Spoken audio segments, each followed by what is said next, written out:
Oh, what a day! What a lovely day!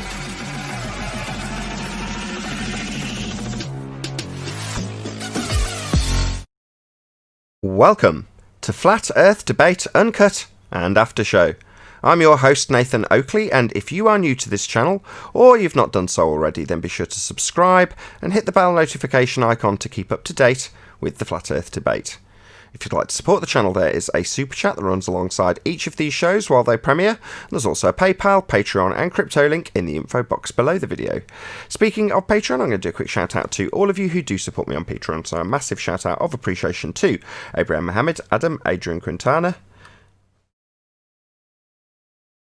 Alistair Main, Blue Ridge Ranger, Burn Fat Till My Stomach Is As Flat As the Earth, Chris Hillman, Dank, Dave Rakia Gafford, David Robinson, David Wayne Foster, Dick Earth Skeptic, Edwin Johnson, Owen Jennisons, Felix Hung, Fireball X, God Rockin, Henrik86, Kirsten Smith, Liam Nedrick, Life is Short, Maria Neelands, Missouri Bear, Muted, NA Literalist, Nathan Thompson, Naibai, Rob H, Skeptic936, Steve ALM, Texas Mike, TheFlatEarthChannel.com, The Real Gabster, Tina Baker, Unbelievable Productions, and Windrider. So a massive shout out of thanks and appreciation to all of you for supporting me on Patreon. Now we are joined by a couple of people in Discord together with 10th Man in G+, so I'll raise the mic on them and you can enjoy their dulcet tones while I set up for today's live show.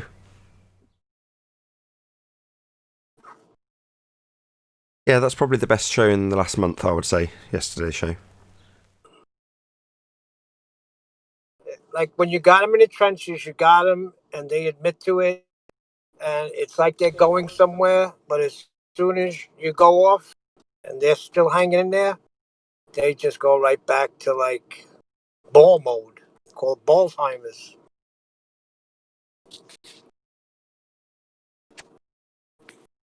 Just seemed like a normal guy to me. So there's a distinct difference between people like him, who only go round in the circle once or twice, maybe at a push 3 times, and then they concede because they've got no way out and they recognise it. Well, he said he did it because he didn't want to get stuck for 40 minutes on one subject. The guy's on. Well, no, he made concessions, so... I agree. I mean, that was a great show. I mean, if you don't catch on from that and put 2 and 2 together, then you're just stupid, retarded, or religious, like you say. I'm going to repeat that show on Saturday, so it'll go out tonight, yesterday, for those who are actually listening to the recording of this. But I'll also repeat it on either Saturday or Sunday, because I think it's worth it. So typically, I release my Uncut and After shows like 30 hours or something before they go out on the second channel to the members, and how I gauge which one to put out at the weekend is based on the members' reaction. So if the video gets 20 views and no comments, then it's just an average show. They've watched it, maybe they've enjoyed it, great. However, if, like the show yesterday, where you end up with half a dozen comments and it's got 60 views from members only, that's a very, very high number for a members only video, believe it or not. It sounds like not much, but it is, because there's not very many members. There's obviously 15, what is it now, nearly 18,000 subscribers, but there's probably about 70 members, so to get that number of views is obviously quite high considering the number of members.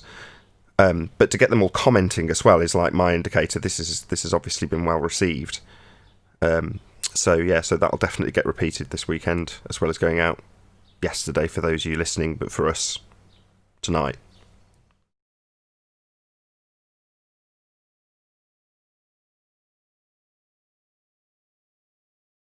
I thought it was great. And the show before, to be perfectly honest, that was a good show too. So it's numbers 1183 and 1184. So both of them were really good. Both of them were really well received by the members. And certainly yesterday, I sat and watched the show. I've had less and less time. My wife's doing training at the moment, so I've had limited time to actually watch my own shows, which frustrates me because I want to watch them. But I made a point of watching yesterday's show, which was recorded on Tuesday. The show before was the Zanuck show, right? The show before was when during the live show, yeah. So during the live show, we had Zanuck on, and we reached the conclusion that if you're going to have an argument with somebody, and even fair enough if you disagree with the citation and give your reasons why, which is what he did, but then to deny that the citation exists and claim that we're lying about even having presented it is a step too far. So that was what was discussed on the show. But later in the show, there was further discussions. It was just a good show. Also, there was a guy that was discussing the Black Swan argument when we happened to all get transferred into the after show room. So there was... Yes, I remember that guy, yes. The guy with the string. Hey, 10th man. Okay, Neil, Nathan. Yeah, the guy with the boat with the string that he never did. Yeah, the string guy. Yeah, the string guy. Well, that's like... the string theory. Yeah, that got a mention on QE show. Well, because he was like, is there anything else that's come up new in relation to the Black Swan argument? I was like, no. And then I thought about it for a second. I was like, well, no. Claiming that you can drag a piece of string out to a non-visible horizon to claim it's a visible location that you can then calculate out terrestrial refraction with 7/6R. That's a new one on me. I've never heard that before. Have you? Never. They're just spinning a yarn. I can't hear 10th man though. He's really, really low. Yeah, he's a bit quiet. I tend to turn him up. I turn up that I can't control anybody's individual volume in G+ since it was downgraded, and I don't like the new version of it, so I've stuck with this one despite its limitations. Are you saying my voice is low? I've turned you up now, but yeah, we can't. Still can't hear him on Discord. I hear him through you, but it's like he's in a distant room. Really? I am. I'm in my room. You're in your room. I am in a distant room. Well, you missed a good pun, Neil. Yeah, he ain't coming through. Can you not hear him? No, he's not coming through on Discord. He needs to rejoin. No. You can't hear him either, Steve? No, I can't hear him, Nathan. There, just barely. Check 1, 2. Check. You can hear me, Nathan, right? Loud and clear. Maybe it's they me need that to needs to rejoin or rejoin. refresh. I was going to say maybe it's me that needs to rejoin Discord, but if they can hear me clearly, I'm coming through the same desk. Hear you. But I'm coming through the same. Am I? Let's just check Discord. Hold on. Maybe you've just got my mic in Discord. Let's have a look.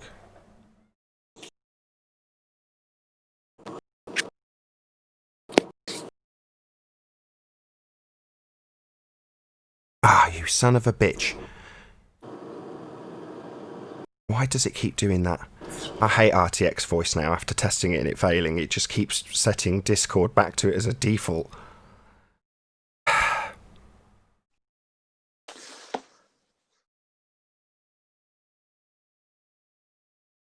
Can you hear me still in Discord? Yes. Yeah. 10th man, can you say something, please? Yes, can you hear me in Discord? Hey, there it goes. Good morning, 10th. Good morning, Neil. Good morning. I hope I don't have to check that every single day. So how does it happen that just he wasn't being heard? Say that again, Neil. How does that go? I just couldn't hear him, but I could hear you. What the Discord has done is automatically default to RTX voice and not my desk. Okay, yeah, he's speaking Chinese. Basically, he needs to make his desk the default. It is the default. It's just RTX has now decided that it's going to... I assume that's to make it run smoothly. If you did like it and it did work for you, then that would be a great feature, that it's always making sure that it's on the correct line. But now I don't want it. I don't want it weaseling in. It's got an active self-denial resistance system in it. Yeah, you want me, you will have me. I'll just have to remove it completely as a program, I think. I can't have that happening if I miss that. I mean, it's fine. Anyway. That's what the pre-show is for, right? But by the same token, Yeah. my setup time at the moment is about 20 minutes. Before I do anything, before I record a thing, to get the two screens set up with all of the equipment that I need, It's about 20 minutes. So every little thing, every little minor detail, I've got a checklist of stuff. I go through it one at a time, and then it's all done. So to add another thing to that checklist is just extremely irritating. You don't want to go into Discord and check that it's on the right line. You just want to assume that it's been left exactly as you left it the last time you used it. I'll just delete RTX voice. I'm sure it's wonderful if you've just got one thing, like one mic and your Skype, or one mic and your Discord, and that's it. But if you've got a desk and you've got Discord and you've got Skype and you've got G Plus and you've got your mic and you've got your computer line all separated out in a desk, RTX doesn't like it at all. Yeah.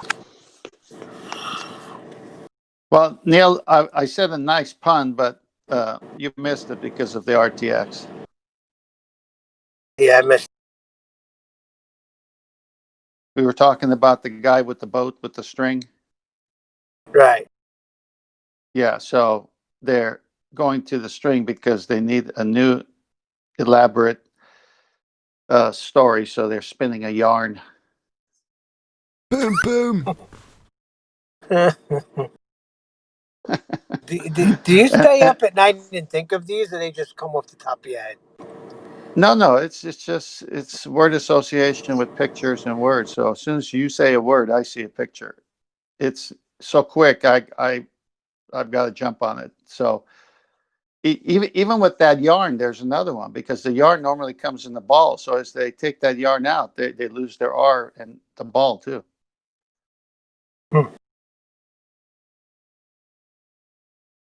I haven't counted one person without a mask yet. I'm in Brooklyn. You haven't seen one person. Still, You haven't seen one person without a mask. Not with. I'm the only one without a mask.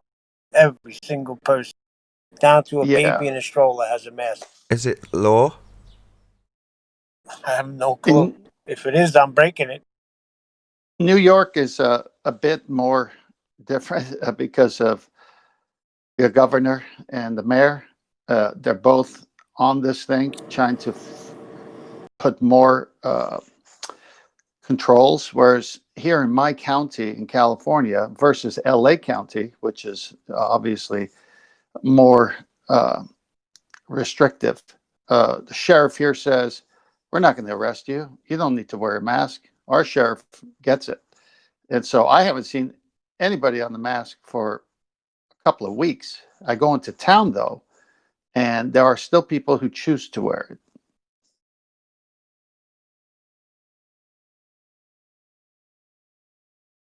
Can we change the subject? Put it on to get in the store. That's it. Can we change Yeah, the subject? let's go on to the loss of their R and Brian's Logic and Bev with their most excellent presentations on the Cartesian coordinate system and how they take a tangent plane and they make a disco ball out of the Earth. And every time they need to get something right on the map, they're doing it on the flat plane. But they constantly are trying to convince us that it's a disco ball, and the edges would meet and there's curvature. I mean, it is so apparent, especially when you bring geometry the way Bev does. You can't do it without a right angle. So they make these right angles on these little squares, and the zenith is always going to the center of the Earth. Well, then you have the verticals of that right angle not being parallel. So you're not doing geometry. No, and it's not the geometry that they're doing either, because they're holding true to these Euclidean principles also when they do geodetic surveying. They have the Earth-centered, Earth-fixed system, but ultimately after they beg the question and draw out a tangent plane, the only bit that's relevant to the sphere is the presupposition before they do any work, the tangent bit, which we've debunked, I might add.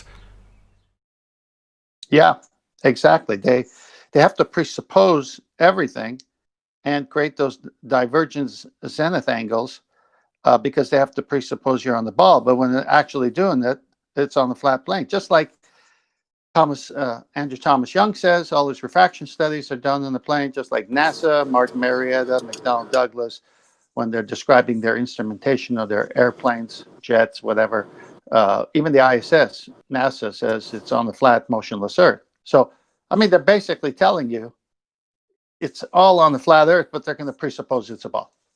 Yeah, they're going to tell you about their zenith angle that they've drawn to draw out the plane. But the axioms wouldn't hold true if it was a sphere. That's the point. You know, the fact that both sets of surveyors, ones that are just surveying the plane and one that's surveying a plane after presupposing a ball, are both using Euclidean principles. So when they say, you know, a plumb line will move to the centre of a presupposed spherical Earth, no, it won't. Nobody's going to back that citation, because it doesn't. They have to transpose, even beyond their fundamentalist belief of a ball, their work into flat plane geometry. Euclidean principles holding true, all of the axioms being sound, plumb lines running parallel, levels being level. So if it was the case that we were on a sphere, that would never work. You couldn't do that, let alone having to do it. Well, they have to do it because it is flat. There's no other way of describing it. So you're right, Brian's logic, Bev try thinking, very eye-opening. I had a vague idea of what they've discussed, a very vague idea, enough to argue that geodetic surveyors beg the question, but not to the level of detail that I now have, thanks to those two. Yeah, it's, you know, as you peer in and look deeper, you unearth, so to speak, more layers of the BS, right? I mean, they're just, it's a clever lie that they've had hundreds of years to, you know, perfect. And here we are, little YouTube channel every day, unearthing everything. It's great. I have a question. Go ahead. I have a question. Go on then. Were you waiting for me to say go on? Can you hear me? Yeah, we hear you. Okay. Because a lot of people, they've been arguing the ball is that the whole reason for the horizon is because it's a sphere. So what causes us to see a horizon? What is it? You want me to do it? I don't mind who answers. Well, it's, you see it with your eyes, obviously. You have limitations of how far you can see with your eyes on any object anywhere in life. And it's where the sky appears to meet either the ocean or land. That's the horizon. And as you move towards it, it's not actual. It keeps moving away. It's a massive list of things that cause a horizon and where it's situated to be what it is. And previously, we've had two columns drawn up by our opponents. And in one column, it says, excuses for Earth curve. And there's a whole long list of things that people have detailed and shown with evidence and examples. Then on the other list, you've got R. And that's it. They claim the horizon's caused by a physical geometric sphere edge horizon that gets in the way of stuff based on an R value. And that's the only cause of the horizon in their model. That's it. It's the only cause. If they say, oh no, we account for refraction. No, you don't. You have 7/6 R. So R is fundamental to your refraction. It's just a begging the question fallacy on steroids. So they need R. That's what gives them their horizon. Now, when they say things like you wouldn't have a horizon on a flat plane, no, that's because they're so used to side-on view Muppet vision. It's orthographic view, where you see the side of your own head. Now, unless you draw a tangent in that scenario, then yeah, you don't have a horizon, because you've just got two lines that never intersect. They run along the length of the page, if you will, and never do they converge. So what, we never have a horizon? Well, no, that's an aspect that removes perspective. So their assertion that we wouldn't have a horizon on a flat plane is so beyond preposterous. It's a tell that they don't account for perspective when they claim it's an Earth curve edge that they simultaneously deny and tell us doesn't exist. What's all the rustling? Is that you, Anthony? Yeah, I'm sorry. I'm just turning my note page. I think I got it. I understand. That reminds me of a joke, 10th. Okay, go on. Mozart's grave had to be excavated, and when they opened up the coffin, they found him rapidly ripping up all his music from all his life. And they said, Mozart, you're supposed to be dead. What are you doing? He says, leave me alone. I'm decomposing. Terrible. You know what? I thought you started off with the joke when you said Mozart. I thought you said Nozart with an N. No, Mozart. I know, I got it. I for some reason I thought you said Mozart. That's Hey, your Nathan, pun brain. I'm gonna plug Ranty's show later on tonight. Once we get through housekeeping, he's going live at 10. I want to let everybody know that I want to join, and he's not going to let me join because I'm ready to ask some questions, and he's not going to let me join. So, Questions about the nature of Earth, or unrelated questions? no, Bad it's about questions. Sam Hine. I just want to plug the show so that he can be put under a bit of pressure to let me on, because I want to ask some questions, but he doesn't want me to join without me asking the questions in advance so that he can concoct some kind of explanation for it. And I'm like, no, it's not how it's working. Let's see what's going on, and let me join and let me ask my questions. Well, this doesn't reach an audience till tomorrow, so what Pardon? questions? Are they related to this subject, or are they unrelated? No, it's just a plug. I just want to give a plug. No, Okay. they're not related to this. It's to do with the emails, the fake email sham thing. Not flat Earth related. Fair enough. No, it'll just be a quick plug and then that'll be it. What is it with you and Ranty anyway? Oh, someone's chucking him a load of money and Ranty's dancing to the tune and he'll do anything that they ask him to do. Anything, literally anything. It's like he put the line out and he said, I'll give Roxanne all the money donated in the super chats tonight. And then he gave her 10% of the money donated in super chats tonight and claims that he's given her everything that he owed her. And he hasn't. He's given her 10% of what he owed her. And when I said to him, like, give her the money, he's like, no. And I'm like, well, why? He said, because the money was given to me. I'm like, yeah, but you said you were going to give it to her. It's like, oh no, but that wasn't that. It wasn't expressly identified for Roxanne. It was for me. But neither were any of the other super chats. Yeah, well, I've given her them ones. Yeah, but they weren't expressly for Roxanne. Yeah, well, I've given her them. Well, why aren't you giving her the big ones? Well, they're for me. So it's as if someone's throwing in money and then saying, don't give her the money. And then he's agreeing to it. I don't understand it. Yeah, I did hear that show. And after that, I unsubscribed from him. That's it. I'm done with him. I don't know why. Honestly, Roxanne's his friend, and when there's an issue between friends, where there's any doubt, you would normally just say, do you know what? There's the money. Or can we split it 50-50? Or some kind of negotiation or whatever. You've given us the broad strokes of the story. Your colour commentary, as QE puts it. No thanks. Yeah. Anyway, so there we goes are. for you, Neil. Just not slag him off. Subscribe today to Ranty Flat Earth. So you want me to resubscribe to him? Okay, you got it. Or resubscribe, yeah. The other thing is he's not here to defend himself, so, let's give him a chance. Exactly. Plus, this is unrelated to this subject matter. So, as much as I don't mind, it's the pre-show, fine, whatever, but let's not harp on about it for 20 minutes. Okay. If we can go back to the geodetic surveying for a little bit, if you don't mind. Horse Globus trollings. My pleasure. Hey, Chocolate. Morning, Yeah. Sorry. I was just saying hello to Chocolate. Okay. So, yeah, just going back to the geodetic surveying for a little bit there. I hadn't really come across it per se, and then I came across Zanuck a while back, and he threw this at me because I was saying, the R value has never been measured. It's a load of crap, blah, blah, blah. This is when I was earlier in my sort of debating, online debating sort of career, if you like. And I said to him, look, I have heard of it, but I don't know what it's about, but I'll take a guess. I bet you it presupposes a spherical Earth. So he's like, oh, it doesn't. It doesn't at all. And he goes, I'll send you, an image, a really quick picture, because of your, I think he said that I was simple or whatever. So you can get it really, really simply what it is and what it's about. Okay, send it to me.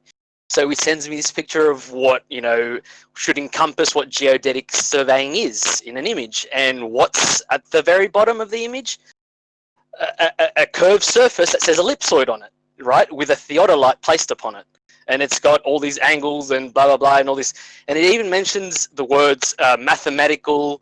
What was it? Mathematical Earth model or something along those lines. And I'm like, dude, it's full of presupposition. Your picture itself has an ellipsoid, illustrated upon it. I'm like, dude, are you kidding me right now? You sent me your own death in a sense. Like, what are you doing? That's how how insane some of the arguments are. They really do dig their own holes. It's almost that commentary dovetails on just this week when he came on with the reversible processes that don't actually exist when he was trying to apply it to entropy. Yeah, like I said, it's ridiculous. The other guy that does it is Kosho. He did it to me with the Coriolis effect. And then M. Scott Veach was another guy that sent me the actual definition for the Coriolis effect, and I was like, man, you guys are hilarious. Are you doing this on purpose? Are you trolling me? Like, I really start to question their integrity. Are they and then no, they back up their crap and they really won't let down. So it leads me to believe that they really are just religious zealots that really can't break through that, or they're just full of pride and don't want to let it go because they're too far gone now. Their online presence, it's too much now for them to actually accept reality, like, for what it is.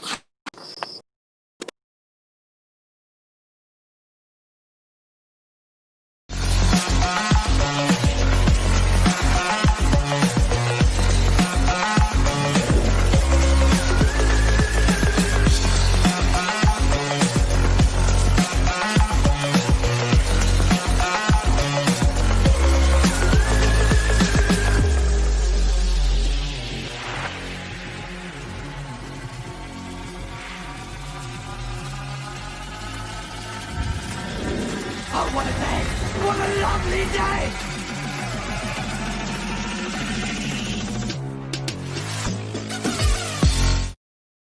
Welcome to Flat Earth Debate Live. I'm your host, Nathan Oakley, and if you are new to this channel, or you've not done so already, then be sure to subscribe, hit the bell notification icon and join button if you'd like to become a Nathan Oakley 1980 channel member and keep up to date with the Flat Earth Debate. If you'd like to support the channel, there is a super chat that runs alongside each of these shows while they are live. There's also a PayPal, Patreon and crypto link in the info box below the video. Most importantly, if you'd like to join the discussion, simply mute the page you are currently watching, then click the link in the info box below this video to join the panel and express your views on the nature of Earth. If you do join, please don't swear. If you do, you'll be ejected, and if you are, please don't try to rejoin the stream using sock accounts. You'll be warmly welcomed back on the next stream. Please also share the show on social media. Sharing the show obviously increases the live audience, but this in turn increases the chances of a more diverse panel. So please share the show on Facebook and Twitter. And one last time, if you're new to the channel or you've not done so already, then be sure to subscribe, hit the bell notification icon and join button to keep up to date with the Flat Earth Debate. Now we are joined by Sleeping Warrior, 10th Man, the Adam Meakin, Chocolate Saiyan, and a whole bunch of people in Discord. So welcome one and all. Greetings. Afternoon, everyone. Morning. Hello. Hello, hello. Thanks. Hey, Good Afternoon. Good afternoon. Good, hello. Nice, enthusiastic, sprightly lot that you are. Any evidence of a physical geometric sphere edge, formerly known as Earth curve? It Not really from does my feel like- zenith. Yeah. Not It from really your does feel zenith. like we're in school when you say it like that, Nathan. Did you hear what 10th Man said, Sleeping Warrior? I did not. Go on. Do you want Tom. to repeat that, Sleeping Warrior? Not Sleeping Warrior, 10th Man. Yeah, not from my zenith. Not from my zenith. Big shout out to Bev Try Thinking and Brian's Logic, who've recently done a couple of presentations that have exposed the presuppositional workings of geodetic surveying and their tangent, the presupposition they lay down before they do any work, plane, that would be flat surface that they actually do their measurements on using Euclidean geometry. So thanks to Bev Try Thinking and Brian's Logic. Check out those two presentations on this channel, Nathan Oakley 1980. Now I believe before we get into the next housekeeping question, there's going to be a plug for Ranty Flat Earth, which you can do now if you want. Sleeping Warrior, Yeah. Go ahead. Yeah, Ranty Flat Earth's going live tonight at 10 p.m. British summertime over on his channel, and it's entitled Sam Hines Show, I think it is. I'm trying to join the show so that I can ask a couple of questions, and I just want to raise awareness because I'd like to join this show, but I'm being told I've got to provide my questions before he goes live, and obviously that provides time to come up with a story. That's not going to be happening. So do check out Ranty Flat Earth's live show at 10 o'clock tonight. I'm hopefully going to try and get on. And if you're listening, Ranty, send us a link or whatever it is that you do. I'd like to join. Thank you. That's Ranty It's a Flat track, Rant. Earth, and that's Track. tonight, UK time, 10 p.m. Also, I'm going to shout out my own show, which I don't typically do, but when there's a really, really epic after show, which yesterday's after show was, I'm going to shout out my own show. Why the hell wouldn't I? So be here or be sphere on my second channel, which is Nathan Oakley, at 9 p.m. UK time tonight for, it's 11:84, yesterday's full show. And there was a guy on there called Spider Daddy, I believe his name was, and he was a normal, reasonably tolerable guy with a globe belief, declared right at the beginning of his time on the show. And over the course of about 2.5 hours, the discussion about things like the Black Swan, things like the Cavendish experiment, gas pressure without a container, were all discussed at length to the point of concession, which doesn't typically happen. So, check it out. It's 9 p.m. UK time, Nathan Oakley channel. If you're not already subscribed to my second channel, check it out. That's where the Uncut and After show go out considerably later than the members get it on this channel. If you are a member, obviously you already know you get the Uncut and After show almost immediately after it's recorded. So there we go. That's enough plugs. Any evidence of the distance to the sun? No, we don't even know what the sun is. Yeah. Yep, it's just pretty a sure light it's in the light. sky as far as we know. One more time, Trollins. I just said it's just a light in the sky as far as we know. So yeah, we don't know what it is. Definitely can't ascertain a distance to it either. Fair enough. Any evidence of a self-perpetuating molten iron core at the centre of a presupposed spherical Earth? Hmm. No. Nope. Just pictures in the coloring book. No. Yeah, there are a lot of illustrations. I must say. That doesn't really count as evidence, but yeah. That's what we have.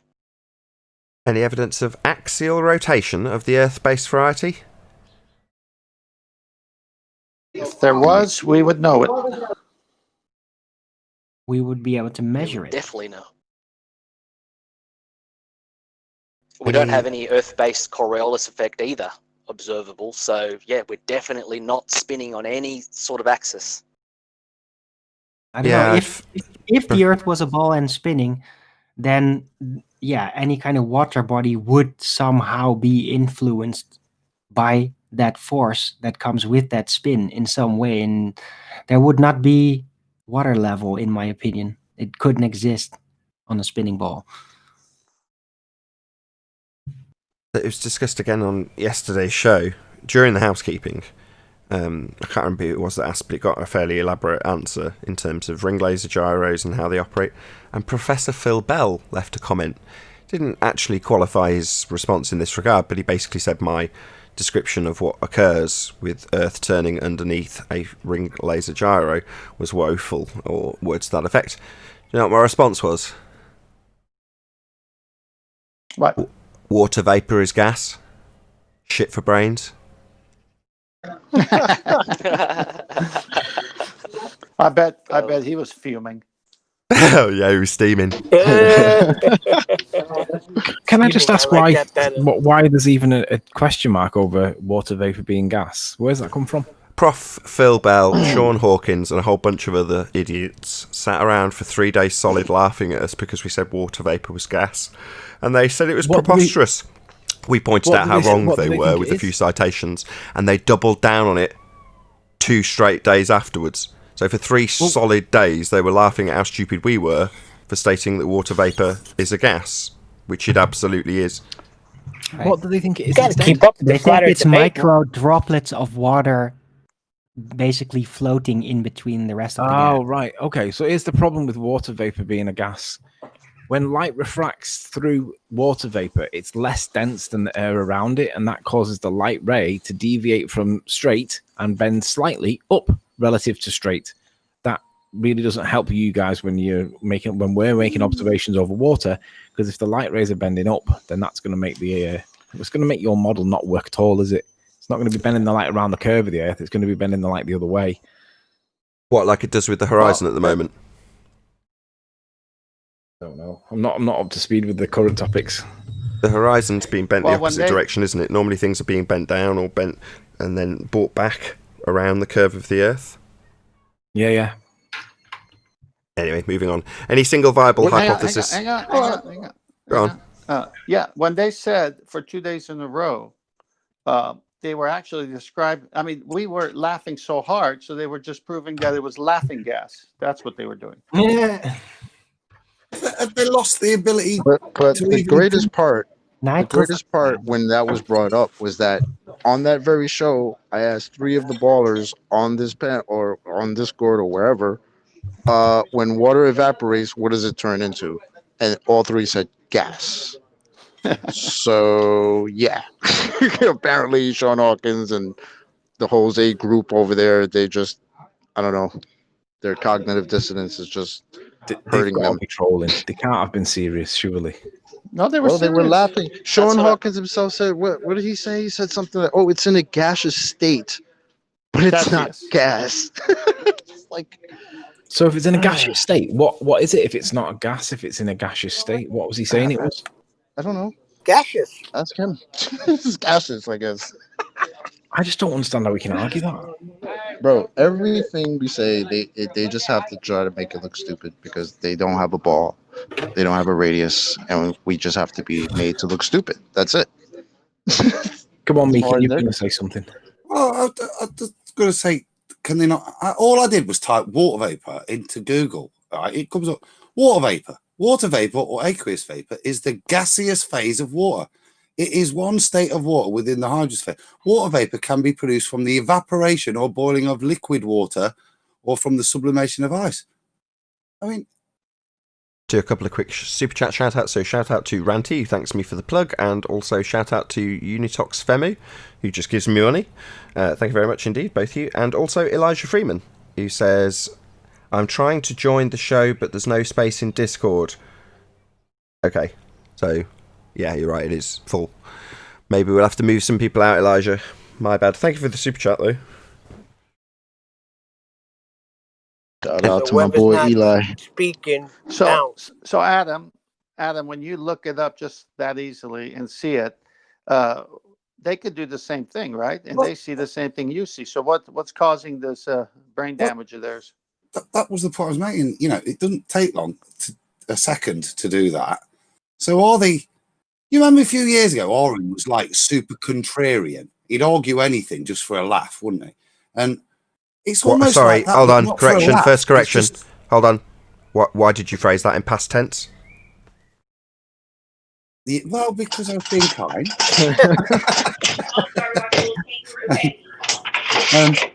But you get me? It's almost like they'll argue anything, even that water vapor isn't a gas, just to not actually deal with the real issues. Hold on. Paul, can you pop yourself on mute?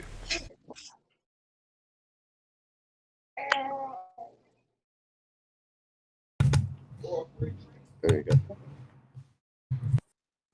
Just Third time's a charm, Adam. Go ahead. well, I was going to say, it appears that they will take anything to argue that, even to the point of ridiculum like this, and they'd happily argue that rather than actually discuss the issues that are on the table now. It's anything to get away from the reality of where the observations and evidence point now, to the point that we'll stand up and say that water vapor isn't a gas, and happily have ourselves ridiculed for it, so that we don't have to discuss the black swan. Which was my point in asking specifically Globers on their side, when water evaporates, what does it turn into? They all said gas. So that's something that's just known, but unfortunately these guys are so lost in their freaking heliocentric nonsense that they have to make fun of us for everything, even things that are common sense. It's ridiculous, man. Poor guys sharing their pain. Sad when you lose your geometric horizon, aka Earth curve. It's pretty sad. Any evidence of any single viable hypothesis from any of the fields of astronomy, cosmology, or astrophysics? Not yet. No. Not even if you have a placard saying PhD behind you and have a show, you still can't answer that one. Oh, and are you operating now on a Blue Yeti? Yeah. I recognise that thud. Yeah, the thud? mute button press. I hate it. Oh, sorry. At least Otherwise, now it's I have alright. At to least you're switch using it. to the screen every time. So There's a way to soft click it so that you don't make all the noise, but yeah, my mute button is just really stubborn. I sometimes like have to really push it with violence, or it's just not gonna work. I have to press it on a certain angle, otherwise it won't work. Right. Yeah. Well, I wanted to solve this issue originally. Sorry about talking boring technicals, but I wanted to solve it by having this mic arm, but that really never came off the ground. So, Well, if you contribute 200 subs to Anthony, he might tell you how to do it. Voice meter banana. I don't have any subs to contribute. Sorry. Well, Voice meter banana, Arwin. Channel your sound through that, and there's a mute button within that, so you just press it on your keyboard, or you use your mouse to mute, and then it's silent. I tried voice meter banana. It never got it to work. Still got it installed. It just doesn't work. It's not the speed of the boat; it's the motion of the ocean. Oh my god! Any evidence you can have gas pressure without a container? In other words, it's probably you not setting it up properly. Any evidence that we can I have asked gas for help, pressure? Hello? and then it didn't work. Gas pressure without a I'll container? help you. Hello? Any evidence? Oh, sorry, Nathan. What can we do for you? This is pre-show Oh, hi, talk. Nathan. Talking about how well our... of a mute button sound on a microphone. This is a pre-show discussion, isn't it? Let's be honest. Still haven't done housekeeping. You're discussing how well your bloody mics work. What's the question, Nathan? Cringe. Don't blame us. It's not like You we're can't getting have bombarded gas with pressure globe proof. without a container, Nathan. Check Not it getting out. bombarded at any point with globe proof. So That's it. You unless lay that anybody blame. in Discord has some, that'd be cool. You're laying that blame down thick, chocolate. I like it. To all fault globers, we'd have a smooth housekeeping question without distractions about microphones. If you'd just come in and actually give us some globe proof, what's wrong with you? save us, Globers. Any evidence of the R value? Only if you assume it. Do you know what will be another good housekeeping question? Is there any evidence of a straight line ever becoming curved? Ever? Because in non-Euclidean geometry, you can make straight lines curves, but in the real world, straight lines are always straight. They're never, ever curves. But there you already said it. And the problem is a straight line is already kind of a concept. So, yeah, there you go. What do you mean a concept? Outside of Euclidean geometry, and there you got your straight line that's curved. How is a Doesn't straight really line a help concept? anyone, though. Because you can have straight things, right? Like a ruler is straight. Can you ever have a bent ruler if it physically exists in the straight world, real world as straight? Can it ever appear to be curved or calculated to be curved or represented Yes. geodesically as curved? Yes, you already answered your own question. In non-Euclidean geometry, you can. Yeah. And that's the only way that they can flatten out the curve. Like the horizon is flat, but they say as you zoom out, it becomes curved. It doesn't become curved. All the high altitude balloon footage shows that it's still flat, even at 120,000 feet. But you can go onto Google Earth, zoom backwards into like 30,000 feet and see a lovely little curve. You should see that on a plane. We don't see that. So why can we see 120,000 feet and it's flat? Well, it's because it's not curving. It's only when you imagine it to be a ball, then you make that curve in your mind. But in the real world, it doesn't happen.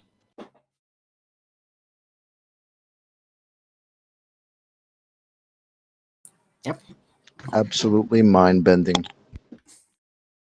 Yeah. I didn't think that there was a difference in either non or Euclidean to a straight line by the definition of a straight line. A straight line is still straight in non-Euclidean. However, your baseline may, which isn't straight, if you're going to apply it onto a sphere, it requires adjustments.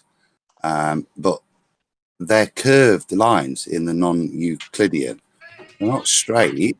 A straight line is still straight in non-Euclidean because it has to describe something that there isn't a change on one of the axes in the three-dimensional.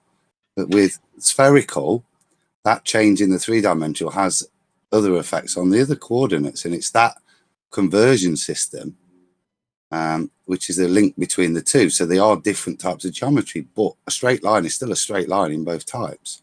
Yeah, but I like to pretend that we can follow a curve, yeah, with another line that runs equidistant to it, not parallel, but equidistant to it. They may like to pretend that and conflate terms, but as far as I'm aware, straight line's a straight line. Oh, what they say is the straight line is straight, but everything wraps around it to give you the perception that it's curved. Geodesic paths. I'm going to find a visualization on YouTube. I'll be back. I think we've got a few This issues feels like with the live having stream. the It's previous just- conversation where like water turns into gas when it evaporates. It's like, what are we talking about here? Straight lines are straight. Yeah, they're straight. That's why they're called straight. Once they're not straight anymore, they're curved. Well, that's a curved line. It's not a straight line. How you have a curved line and a straight line? They're both the same line. What kind of nonsense are we talking about here? Oh, because they all think that they live in a ball, which requires this mental masochism. Great. Awesome. Well, Adam, as Bev Try Thinking has said, you can't measure an angle without a perpendicular, two straight lines, correct? You can measure an angle, but a perpendicular is a definition. It's a specific definition that requires the intersection of two straight lines forming 90-degree angles. Well, when I say that, because you and I have talked about how the sextant works, it's a right angle instrument. Mhm. It's got 90 degrees, and that's how you know where that luminary is between those two lines. Yeah.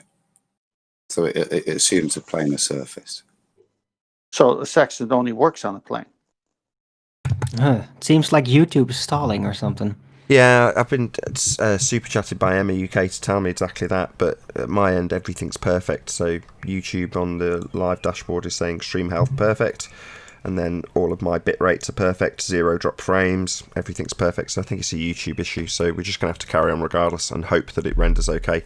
It's being recorded anyway if the live stream ends up terrible, but it's not my end from what I can establish. You did it on QEs the other night, didn't it? Yeah, I don't know, maybe just huge levels of traffic on YouTube at this particular moment. But either way, just plod on, because we're recording either way, so it'll get rebroadcast on Nathan Oakley channel if it doesn't go out live in a nice way, which is why I record it. So don't worry about it, just carry on conversation as normal. Nathan, just present my screen for me, and Adam, check this out. Let me know when Not it's rude, on. is it? Pardon? No, it's not rude. Okay. It's basically the path of all these arrows is straight, but the space-time that the arrows are traveling through is curved and it's distorted. So even though all of the lines are traveling straight, because the geodesic that they're on isn't straight, in other words, spendy space-time or whatever non-Euclidean geometry that they want to use, if I slow it down, you can see it. It's playback speed half. That way he's not going to get a strike either. You can see that even though the wheels on the cars are steering the same direction, they're not turning, the geodesic's turning around it. So this is how they make straight lines curved, because they warp space-time to give the perception that there's a curve, but there's not actually a curve because they're all traveling straight. When you can get your head around this and you understand what this means to the fiction that is the ball that we live on, they're not making the line curved as per Einstein style, where he bends straight lines. They're making you imagine it. That's literally what they're doing. So even though all these lines are straight, right? Do you see that? Can you see how they're making that work? Yeah, but Tony, we must embrace the fiction in our science. This is applicable to space-time, isn't it? This is what we were discussing on the phone earlier, right? This is a geodesic. Yeah, this is a geodesic path. So when Brenda says that the apple's future is in, or how did she word it? The apple's future is on the ground. This is what she's describing. This is how the things curve, but there's no force here. This is just a conceptual thing in your head where they change the fabric of space-time to give things a new path, but they're still going straight because they're bending space-time around the journey rather than making the journey bend around. So if these were all cars traveling around roundabouts and whatever, they'd be turning, because we live on a 2-dimensional world, really. Like, we see things in generally 2 or 3 dimensionals, but it's simple. but they're making the world around the line change so that the line appears to be some other thing than straight, but they're all going dead straight. It's bizarre. It's stupid, but this is non-Euclidean geometry. It's art, really. It's abstract art, and it's beautiful to look at, but it's not the real world. And this is what you've got to think of in the context of, the confines of, when you're thinking about geodesy and geodesic paths. Yeah, good visual representation. That it even said, I didn't notice the title was The Beauty of Geodesics. So yes. Yeah. The beauty of geodesics, not reality, fiction, science fiction, but nonetheless abstract art. But you guys have got to believe all this nonsense for how things behave, and they don't behave like this, do they, in the real world?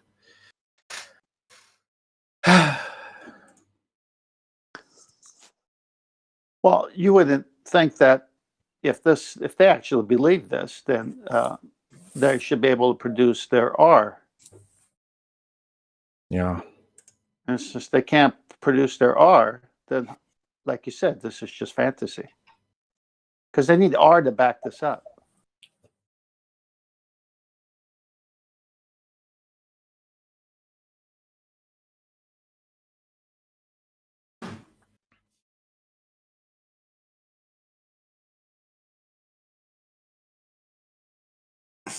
I'll make the show a little short, or at least the live stream of it, because it's just horrendous for the audience. And as I say, there doesn't seem to be anything I can do at my end. It seems perfect. So, there we go. Yeah.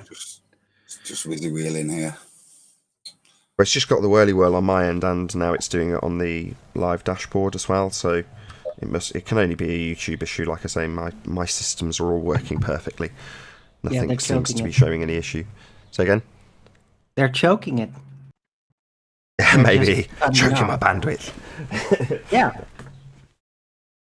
But that's what this looks like. So, you know, it's going out. There's not even a buffer loading, so there's literally just it's completely cut. Well, I tried lowering the resolution and it didn't help, which is what you typically do if that's the case, but that didn't help either. So, like I say, it's going to be pointless just continuing live. So we'll just continue this as a pre-recorded show.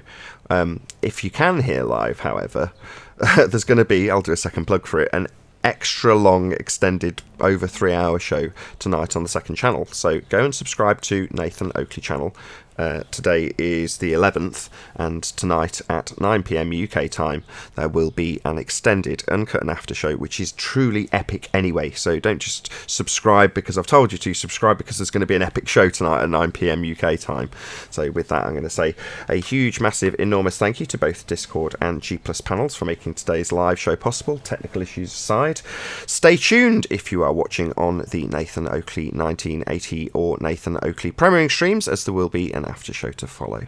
I've been Nathan Oakley, and I'll see you all in the next video.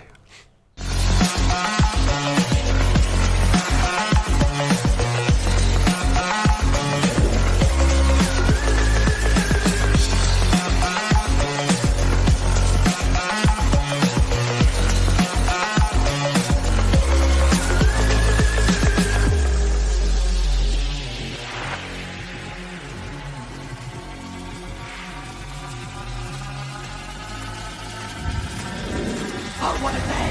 What a lovely day!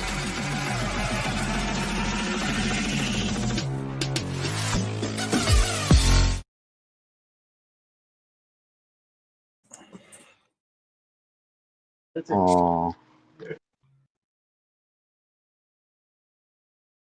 Tony, I caught a bit of a show the other day on Emma's with you and the Rumpus.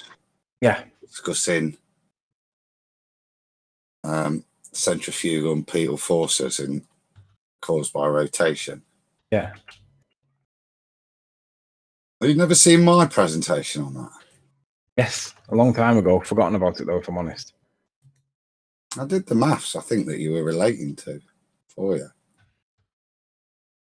I'll send it you. Have a little Oh look. yeah, that's I remember. Yeah, we were doing that because I wanted to scale up the gravitron and see what would be the effect on an Earth that was spinning with the circumferential speed that they tell us, but with the radius considered. And I know what the 1024 or whatever it is rotation speed at the rim. But I didn't know what effect the radius would have on it. And Rumpus answered fucking everything that I didn't ask. And then I forgot where I was at, and I couldn't remember whether I got confused because he bombarded me with stuff. You know what he's like, and I forgot where I was at. So in the end, I just had to say I'd have to come back to you because I couldn't remember where I was at. I did. What I did was I did a carousel on it, and I just compared the force you experience on a carousel to the force you would experience at the equator centrifugally. And then I did do based on the force you would experience, which is really, really low. It's 35 times 1. It's 0.33% of the overall gravitational force that you would feel.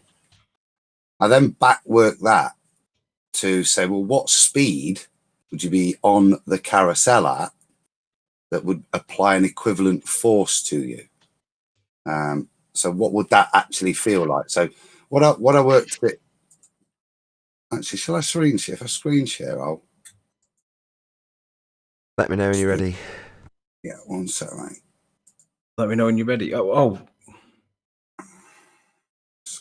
Are you not doing another live show, Nathan? Starting again? Not working. So at my end, I only know it's perfect because I've gone through it with a fine-tooth comb by coincidence to remove RTX. Now, that's nothing to do with the live stream in terms of the quality it goes out at. But I've just happened to have gone through all my settings recently, so I know what's set and what's working and what isn't working. And I've been doing this for years. I know what my equipment does when it goes wrong at this end, and it's not doing any of that stuff, but it's still buffering. So if it's buffering because I've got a overheating PC, it'll start dropping frames. It won't be able to process the images quick enough, and it'll start showing me on OBS that I've dropped frames. Or the stream health in YouTube's live dashboard will go from green to red or orange and tell me that there's a minor issue or a major problem with the stream. Well, if it's green, that's stream health good. So as far as I can tell from this end, you've got a nice yellow light on OBS. Everything's saying it's healthy. What else can I check? If you can list something else that I should have checked to solve the buffering that's going out on the live stream, then I'd love to know what it was. But as far as I could tell, it was just a YouTube issue. These things happen. Yeah, no, but I thought you might have been doing a replacement show to replace the one that was. Oh yes, sorry, that was your question. Yeah, I don't think there's any point. If there's issues, there's issues. Starting again won't solve them. I'll just start with the reason I've stopped is because it's buffering. So to say, I'll just start again then. Well, what? So I can just produce another crap show for a live audience? Nah, I'll just keep it pre-recorded. This is working perfectly. Nobody will be distracted by buffering. Won't get, as much as I want super chats telling me that the stream's awful, I also don't want that. You know what I mean?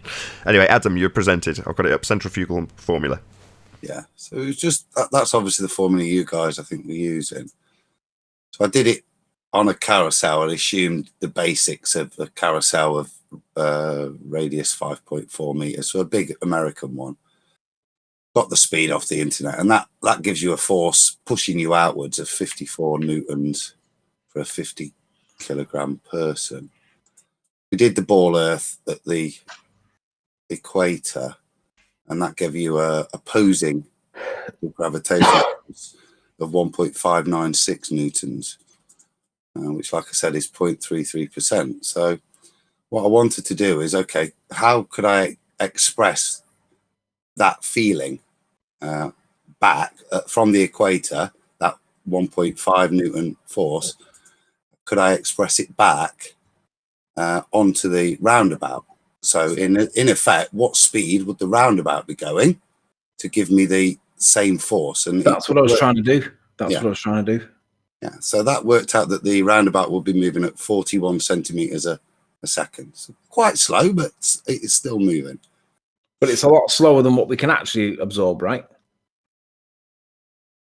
Well, that's the equivalent force that you would experience due to the centrifugal force that you would experience at the Earth. Now, on the ball, now, obviously, it's different everywhere because the point of rotation applies that centrifugal force differently. So the assumption is that when you're in the equator, that the direction of the centrifugal force is in direct opposition to the gravitational force. So you would have less gravitational effect at the equator because it's reduced by the centrifugal. If you go to 45-degree latitude, then that force is then applied at 45 degrees in relation to any gravitational force, which is obviously applied straight down still. But the rotational centrifugal force would be different and different parts of the globe. So did you conclude that my question was basically if the gravitron span at whatever rate, 25 RPMs or whatever it said, if we gross that up to the size of the Earth at the speed that the gravitron spins, but then I'd have a correlative effect between the size of the radius and the speed of the rim velocity, and I didn't know how the overlap, how the balancing bit would apply. You can't. What I heard Rumpus talking about was trying to match the two rim speeds as if that means anything. What you're trying to do, because this is a relationship between speed and radius, so the two play out and how they affect the force. So you have to compare the two and put the two together. So all you can do is say, well, what is that centrifugal force, supposed centrifugal force on the equator generated by a ball Earth rotating? What would that generate? What is that force? And like I said, that force, when you calculate it, 1 point something newtons, 1.596 newtons for a 50 kilogram person. Okay, so that, as I said, is only 0.33% of the total magnitude of the gravitational force that would be applied to them. So it is. This is what they use. This is the apologetic. Oh, you won't feel it because it's only 0.33%. So it's a way of describing it. So it's another rim. It's another angular rotational speed. It's a way of downplaying it again, but it's still significant. It is 1.596 newtons. So there would be a difference. And what was it on the carousel? Once you've took that 1.596 newtons, so that's the force that we're talking about at the equator. So we then take that and here, look, where the force is, 1.596, and I just rearrange the equation to give it what the velocity of the roundabout of the carousel would be to generate a 1.596. So if you backwork that, it gives you the velocity would be 0.4 meters per second, compared to where it was going 2.4 meters per second on the standard rate that I'm told the carousel moves at. So it's significantly slower, but because of the proportionality between radius and speed, it still is a significant speed. It's a noticeable speed. You're not creeping along at how they would say, oh, it's like the hands of a clock.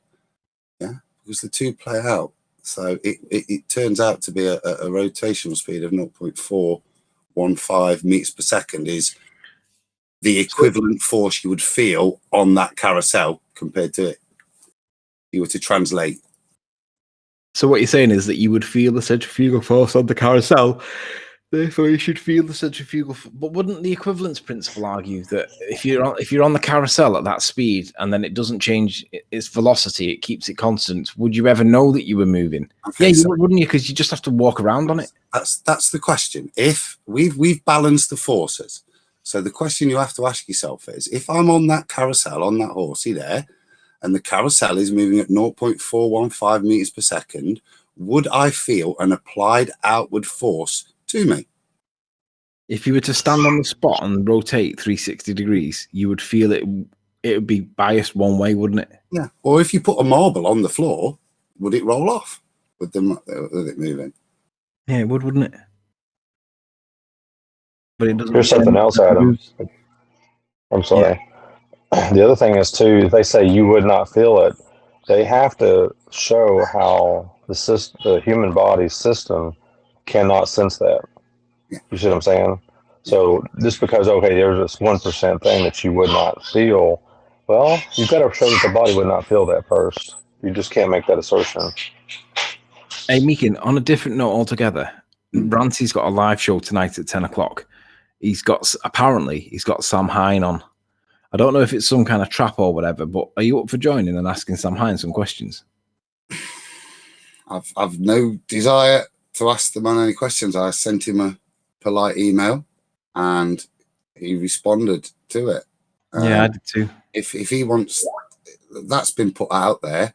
If they want to address that tonight in any other way and can explain it to me in any other way than the honest way in which I sent that email to an address which I obtained from Arwin to ensure I was sending it to the right person. If they've got something that they're saying is different to my side of the story, and I need to address it, then maybe I would. But as it stands, I sent an email, I got a response, and I've put it out there for everybody to see. I've no more to say. There's nothing more to say. The thing is, Sam Hine denies that he responded to either of us. He says he ignored us. Well, I yet to hear that, and if that's on there, then maybe they need to address me directly and tell me what I have done and what did happen then. Well, yeah, but I think that I don't know whether I'm in two minds whether to what. I'm in two minds whether to try and join and ask, because I want to ask some questions, but Ranty wants me to ask the questions in advance, and I'm like, no, I'll ask the questions ad hoc on the time if I can join, but I don't think he's going to let me join because he wants to control it, and I'm like, well, if he won't let me join, then that tells me everything I need to know. I don't need to try and join. But I want to know what's going on, because I want to know why Sam's telling Ranty that he ignored us, but me and you have both got emails, and I want to ask him, why have you told Ranty that? Because whatever answer he comes back with, well, it's not going to be good for him, is it? No, and it's a strange one that, like I say, until I'm directly accused of faking emails like you've had to suffer or something, it's a narrative that doesn't make sense to me. So I've no desire to join in a shit show of, I don't know.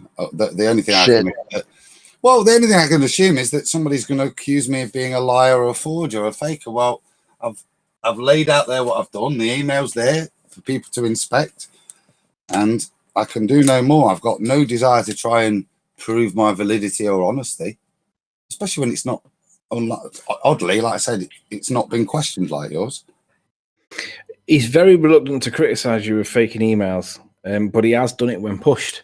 Now, he's not made a big deal about it. He's kind of gone like, yeah, I think Meekins faked them too. He's not made a big, massive drama like he has with me, but he can't accuse me of faking them if he doesn't accuse you of faking them. And he's very reluctant to do it, but he has done it. But he's gone like, yeah, I think Meekins faked them as well. Very quiet, like under his breath kind of thing. It's all very public, isn't it? And people aren't stupid, so I'll leave it up to them as to whether they think I've, for some reason, went out of my way to fake emails and attack a friend of mine. So I'll leave that. A man whose show I helped set up, did all the graphics for, I've always been good friends with. So yeah, and a man who I built the PC for and bought parts for so that he could do his show. If people think I'm that malicious and that, then really I'm not going to defend myself. I don't need to. I know the score. I'll leave it up to people's personal opinion, but I'm not. I tell you what you can do for Chocolate and Arwin.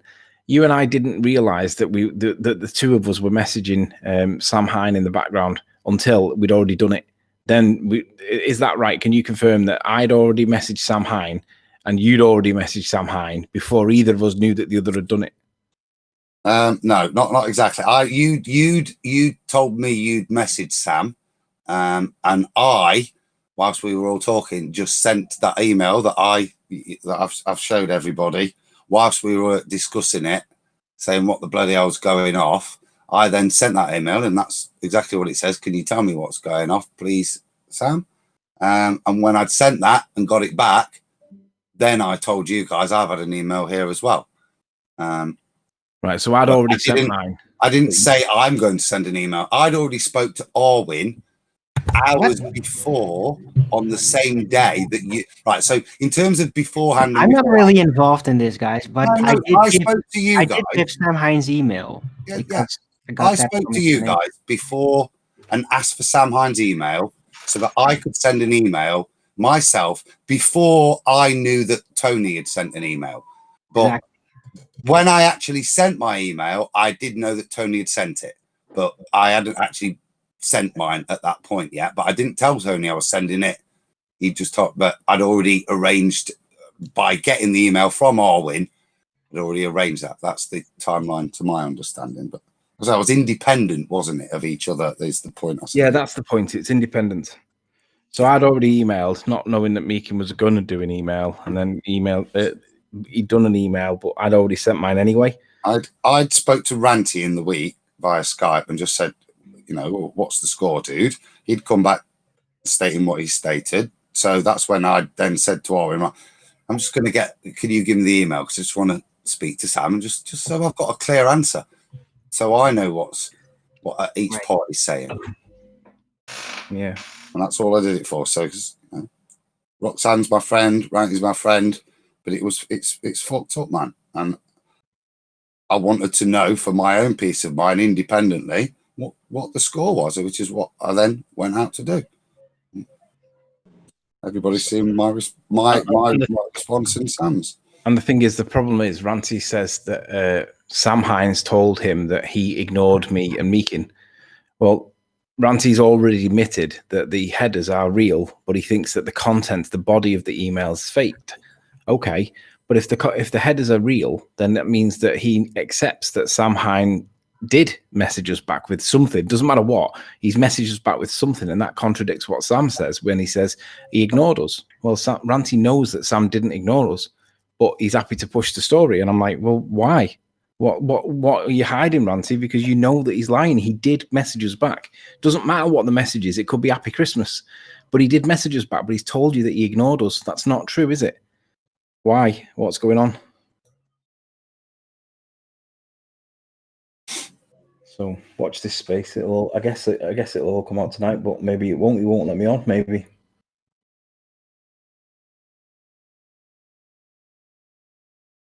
I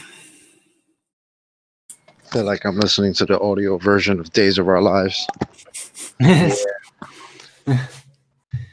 Actually, it's As the World Turns. Ah, damn it! You beat me to it. I didn't want to. I was gonna say that one, but I was like, nah, I don't want to say that one. Yeah, leave it at 10th man. That had to be a follow-up, because if you'd have used it in the original joke, people would have thought the context was different. Exactly. Yep. As the world doesn't turn. Yeah, it is a bit soap opera, isn't it? And it's real.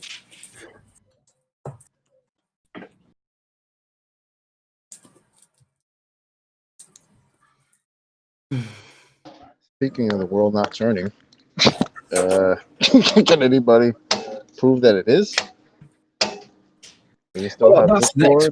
That's the next thing, Adam. Based on your calcs, we should be able to measure that force variation by doing a 360 degree, like over the 24 hours, it does a 360 degree rotation, right? Yeah. So that rotation would be going with the rotation of the Earth, and with the orbit of the Sun, and then against the orbit of the Sun every 24 hours, right? Wouldn't there be some kind of fluctuation between the two? Yeah, but I'm sorry to step on you, Adam. Yes, but it's qualitative rather than quantitative. So yes, you could if it was there in the first place. So Adam's math shows that it's only small. There's a small amount that you should feel, and you could labour that bit if you wanted to, but ultimately there's I'm telling you, hardware store has base. They all do. Hey, Neil. Fuck the deal. Hey, Neil, forget about it. Hey, Neil, when you go to the corner store, we're talking over here, Neil. Hey, give me a can of anchovies. Right, I've just closed the Discord line just to make this point. So the fact that you should feel something, it doesn't matter how small or big or the difference between what you should measure at one point or the other. There should be something to feel, and there is not. That's the point. Yeah. Or at the very least, measure. Even if we couldn't feel it, should be able to measure it. Well, At least have some Then I type would of ask, backing. shouldn't every iPhone, with how sensitive their accelerometers are, shouldn't every iPhone be capable of perceiving it? Yeah, exactly. There should exactly. That's the bit that was eye-opening and both surprising at the same time, because before Adam did the maths, you kind of just rattle it off. Oh, well, you'd feel it. There'd be this massive force at the rim velocity of 1,000 miles an hour at the equator, and then Adam boils down the maths and goes, well, actually, no, but there is still something to be felt or measured with an accelerometer, as you've just put it, and that's really the point. There isn't anything to measure. And it is that relationship between the radius and the speed. Because if you look at it purely from the speed of that 1,000 mile an hour, yeah, that seems really fast, but it is proportionate to the radius. And then I couldn't get that out of Rumpus because I'm not the strongest with the terminology here, so I understood it was a proportionality issue, but I didn't know how to phrase the question to be able to get the answer that I was looking for. And he probably gave me the answer at some point in there, but he gave me 150 answers as well. So it's like weeding through the ones that he said to see, did he actually answer the question? But the sad part about it is that their argument has to be for why we don't feel it. Yeah, and their like argument Coriolis is in fact that we're actually moving, but they have to argue that we don't feel it. the same for Coriolis. They argue why we don't feel Coriolis rather than see it. Yeah, feel prove that we do see it, but it's only small or whatever. Exactly. I'm gonna predict if we bring this up at any level, they're gonna say the accelerometers inside the phone are not sensitive enough. That's always their argument. Like you can see the ring, you can see the Earth spin in the ring laser gyro, but you can't see it in the mechanical gyro because it's not sensitive enough. That's going to be their argument. Yeah, but that's our hostile witness now. So if the Earth turns underneath the ring laser gyro at 15 degrees an hour, it also turns underneath aeroplanes, balloons, helicopters, drones, anything that's not attached to the claim to be spinning Earth. Yeah. But we don't see that. Let's go back to basics. They're telling us that the Earth is spinning and it's not the heavens that are turning. So if we can't detect spin, how can they say the Earth is spinning? Because they look up and things above us are spinning, apparently. So therefore we are. Right. That's it. Right. That's it. Well, hang on, but let's go step by step. So they can't detect. None of us can detect the spin, but they say we're spinning, and we can see that the luminaries are moving: the sun, the moon, the stars. So it's either the Earth is spinning, or the luminaries are spinning, or both are spinning. I mean, there's only three options here, right? Right. Okay. Okay. So when you do star trail photography, you need a tripod to be very steady.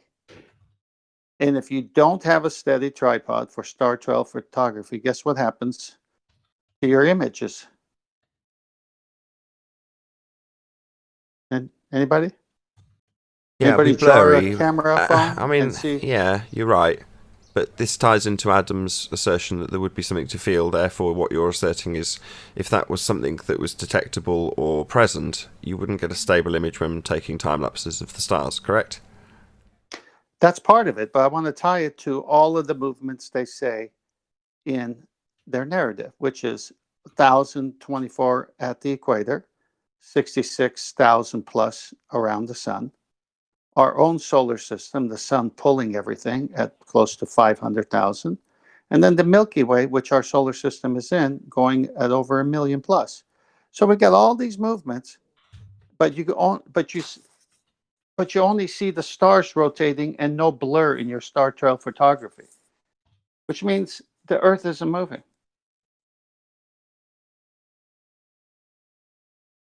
I think the debunking of Earth turn, it's part of the top three. It's Coriolis effect. What Coriolis effect? Not Earth-based. Right, exactly. The Coriolis effect causes our Earth turning underneath anything that's left the claim to be spinning reference frame. So if we don't observe Coriolis effect, then we don't have the causes of Coriolis effect.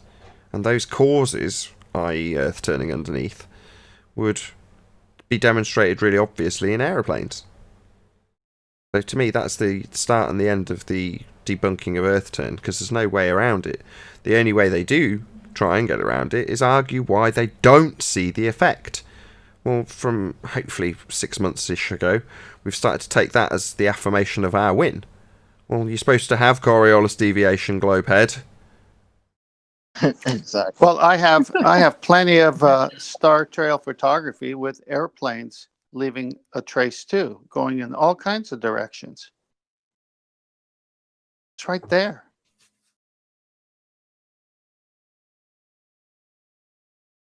Never understood why this argument even held any weight. Because when I first got into this and I realized, okay, this is an argument, something that we don't see ever. Okay. why are we even talking about this? I've never looked up at a plane and seeing it deviating off its course unless it was actually turning. I mean, that's ridiculous. But then that's where they have to go, oh, but look at hurricanes and stuff. Like, no. That's actually a storm. That's not being caused by the earth turn. That's ridiculous. You guys call it an illusion. Your own citations call it an illusion. So how are you telling us now that illusions are causing storms? Yeah, that's a fail.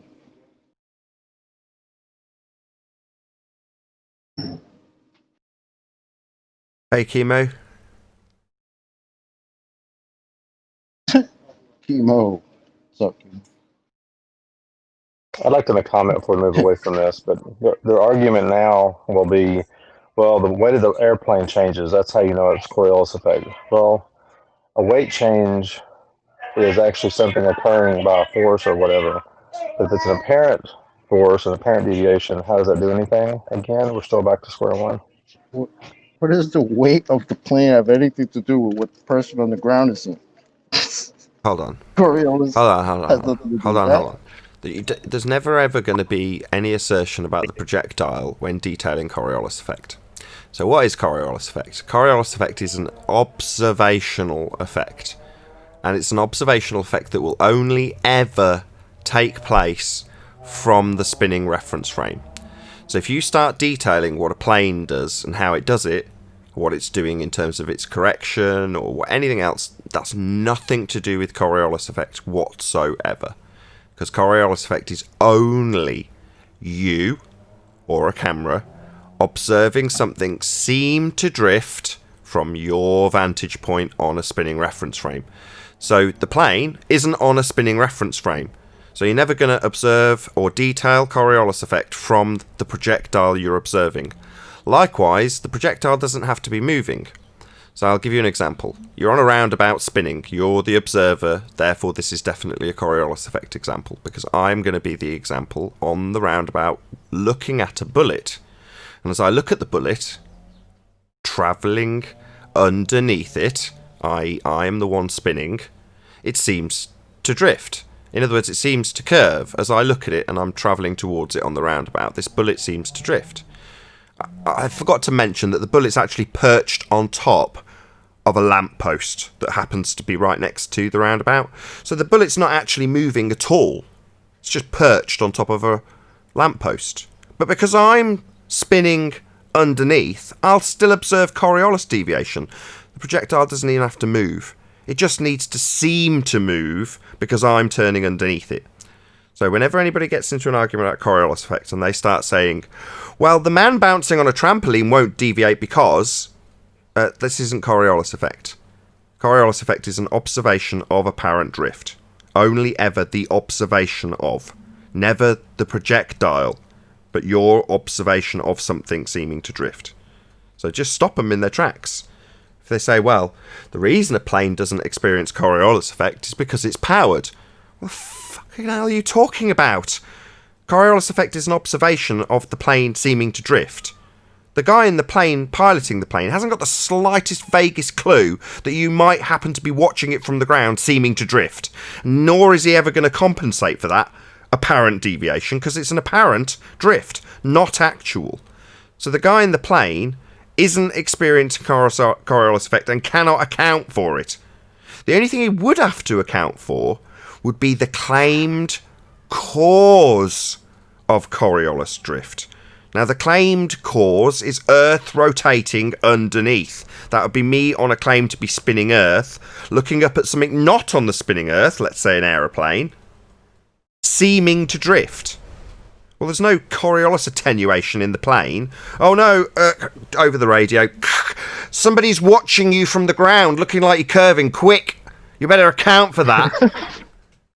No, that's not Coriolis effect. So only ever from the rotating reference frame and your observation from that reference frame. That's Coriolis. Nothing outside of that. Nothing to do with what the bullet does, the plane does.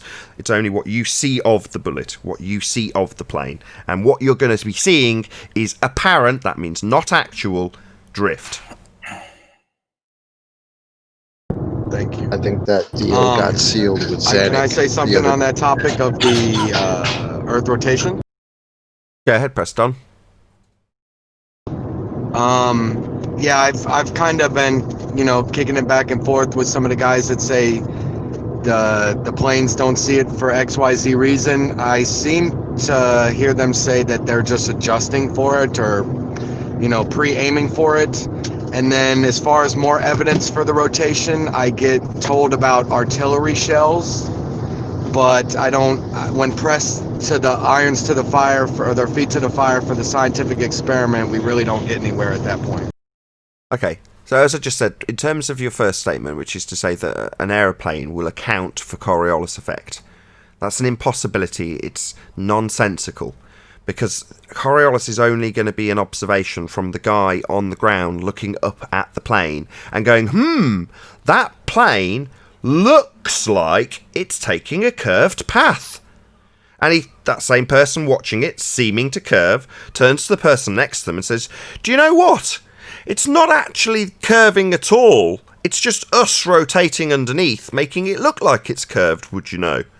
Now, this never actually happens. Nobody ever turns to their person on the left and says, do you realise that plane looks like it's curving because it's actually travelling straight but we're turning underneath it? Because if we were, Earth would be turning underneath an aeroplane and shortening its flight time when travelling west, or massively increasing it when travelling east. So we don't ever experience that on the plane. That would be the cause of this observational effect from the ground if we were spinning. That would shorten flight times. The cause of it. Not the effect of it. The effect, Coriolis effect, won't be observed from the plane. Definitely won't be accounted for from the plane, as per my humorous description. Ground control to Boeing. You need to account for the fact there's a guy on the ground watching you seem to curve. Guy on the flight deck. Excuse me, we're not curving. We're travelling straight, mate. Yeah, we're going to get to LA a lot quicker, though, because Earth's turning underneath for that guy to see us seem to curve. That's not a conversation that ever takes place, because Earth is not turning under planes to give somebody on the ground the apparent effect of the plane seeming to curve. Yeah. So to be a little more clear of my understanding, when I said that they adjust for it, it's not like I'm understanding that there would be quote-unquote Earth rotation under a plane when moving north to south, but the pilots basically pre-aim to where, you know what I mean, they correct for it ahead of time, is what I'm understanding. They're not claiming it's Coriolis, but they're claiming it is evidence of Earth rotation that pilots pre-correct so for. what I'm saying is, when they're flying to America, they actually aim at Africa, and by the time they get to where they started aiming at in Africa, they end up in America because the Earth's moved to them.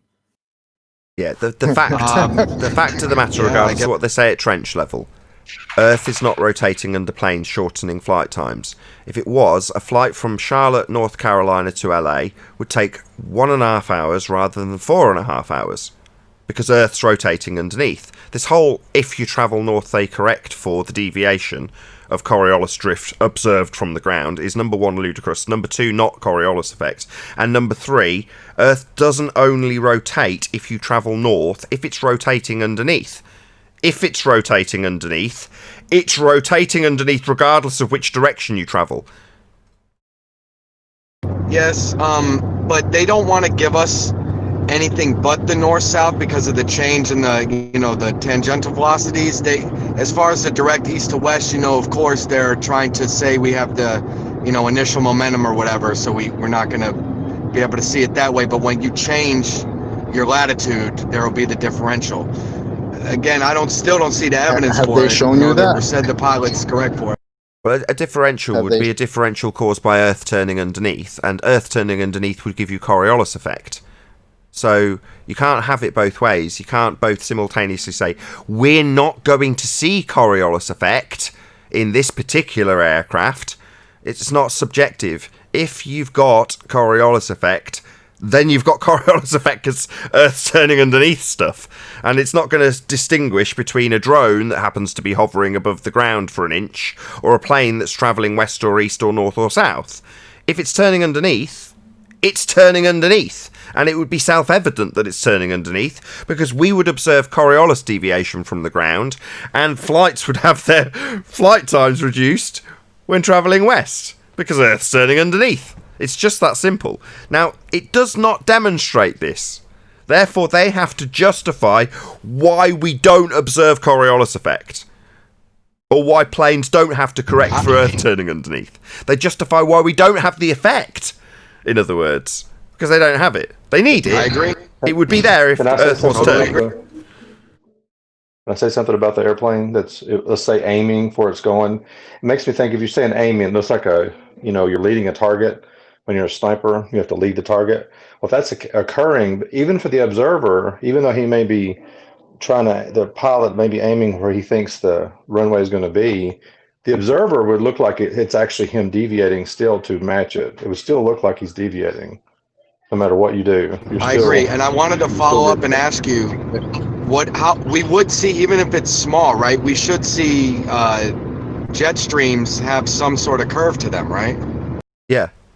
If Earth was turning underneath aeroplanes to give them the Coriolis effect proof they claim is proving Earth spins, then we would see flights that are actually travelling straight seem to curve from the ground. Drones would drift away from you at 15 degrees an hour.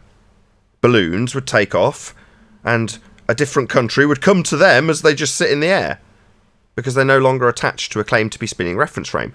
And this is asserted by people like Neil deGrasse Tyson. Football's kicked, goes through the goal because Earth rotated underneath.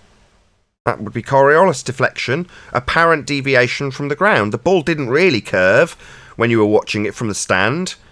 It was you rotating underneath it. Now, the fact that a plane's travelling over the stadium, also not attached to Earth, and isn't experiencing anything like that, is just a testament to the fact they don't have any Coriolis deviation, and they only claim it in things that are in the air for a fraction of a second, because then it won't have someone like me come along and go, hang on a second, did Earth really turn underneath that ball? How did you prove that? Well, we've got a gyroscope or a pendulum, 15 degrees an hour, Earth's rotating underneath, says Neil deGrasse Tyson. That's why it went through the goal. It didn't actually curve, but from the stands it looked like it did because Earth turned underneath. And then you look up in the air and go, well, why isn't the flight time shortened for that aeroplane? That's in the air for a lot longer than the football. So there's a lot more Earth turn going on underneath, and yet no flight times are ever shortened ever because of Earth turn underneath. Oh, no, it's only applicable to the ball. We're not going to experience the plane seeming to curve because it's got an engine. Well, how does that affect how I see it seem to take a curved path? The engine doesn't affect whether or not I see it seem to curve. Earth rotating underneath would, and that would shorten flight times, which does not happen. Therefore, Earth is not rotating underneath anything. Simple. Yeah, that's something I would have noticed because I worked at an airport for almost a decade, and I would have to wait after you get the calls for the aircrafts to be clear to land, right? You would have to wait on the runway or on the tarmac for the planes to arrive. And sometimes, especially at night, you could see how they would literally line up depending on what runway they're using to land the planes. You could see the planes line up for miles, like especially at night with the headlights. You could just see a line of lights that are coming in to land on the runway, one at a time. And I remember, like, I wasn't a flat earther then, but I remember seeing, like, look how straight that is. Like, you could see these planes for miles coming in, and they're just straight, and they come right in, right after the other, one after the other. Now, the Earth, I was sitting in my truck on an Earth that was spinning, those things would be deviating from me. There's no way I would spend all that time just watching planes come in one after the other, lined up perfectly. It's insane with just to think about that very notion. So, yeah, I would have definitely seen that. And if you'd seen it, it would mean Earth was turning underneath, and that would shorten the flight times. Yep. I never got a call over my radio like, "Oh, this plane is coming in from the east or something." And it's, well, I mean, I worked on the East Coast, but it was never anything like that. As a matter of fact, we all knew that the planes coming in from the west usually were faster. The flight times were usually faster coming in from the west than going to the west. Which is comical, because makes no sense. Well, it's comical because people will come in, assess the flight times in different directions, and confuse which way Earth's turning when they're on the globe side. See a shorter time and go, there you go, that proves it's turning. And then you'll go, no, it would be in the other direction. That's the wrong way round. Yeah. Yep. Yeah, your Earth is spinning west to east, guys. It doesn't make any sense for a west to east flight to be shorter because your planet is supposedly moving that way too. So I had that the other day on Emma UK server. A chick comes in from she was on the west coast in Los Angeles, and she said, "But I've flown over to New York, and it was faster one way than the other." I says, "Oh, really?" I says, "Which way was it faster?" And she went, "You tell me." And I was like, "Well, you're the one with the experience. You tell me what was your experience. Was it faster going out, or was it faster going back to Los Angeles?" And she never actually answered. She left and then came back 10 minutes later. And I said, "What was the answer?" I said, "Which way was it faster?" And she got proper aggressive. In that 10 minutes while she was out, I looked up the times roughly based on information that's freely available on any flight checker, flight price thing. And it turns out that it was 5 hours 5 minutes going out from Los Angeles on the west coast over to New York on the east coast. But on the way back, it was 5 hours 40, roughly, give or take 5 minutes on different carriers. So I says to her, so when you said you were going out and coming back, I says, I said, you wanted me to tell you which way it went faster. I said, I've had a little look into it whilst you were away. And I said, and it turns out that it's faster on the way home. I says, was that your experience? And she was reluctant to answer. And I said, the only reason why I ask is, I said, if the Earth's rotating west to east, and I said, and you're you're flying back home from New York to Los Angeles. I said, the Earth's coming towards you and the flight home should be faster. I said, because the Earth's coming towards you in your flight. I said, but it was the opposite way around. And I can't, obviously I've got that the wrong way around now because I'm trying to do it from memory. But the way I had it was that the flight's coming to you, but it took longer to get home than it did to get there. So I've accidentally said it the wrong way around because obviously I'm not familiar with it. It was like ad hoc at the time, but it was the wrong way around. The Earth's coming towards you and you should get home faster that way. And the flight times were the opposite way around. So if you want to check it, just go and look on a flight from Los Angeles to New York and then look at New York back to Los Angeles. You'll see that it's 5 hours 5 one way, 5 hours 40 odd the other way. And it's inconsistent with the rotation claim of the Earth. It should be the opposite way around.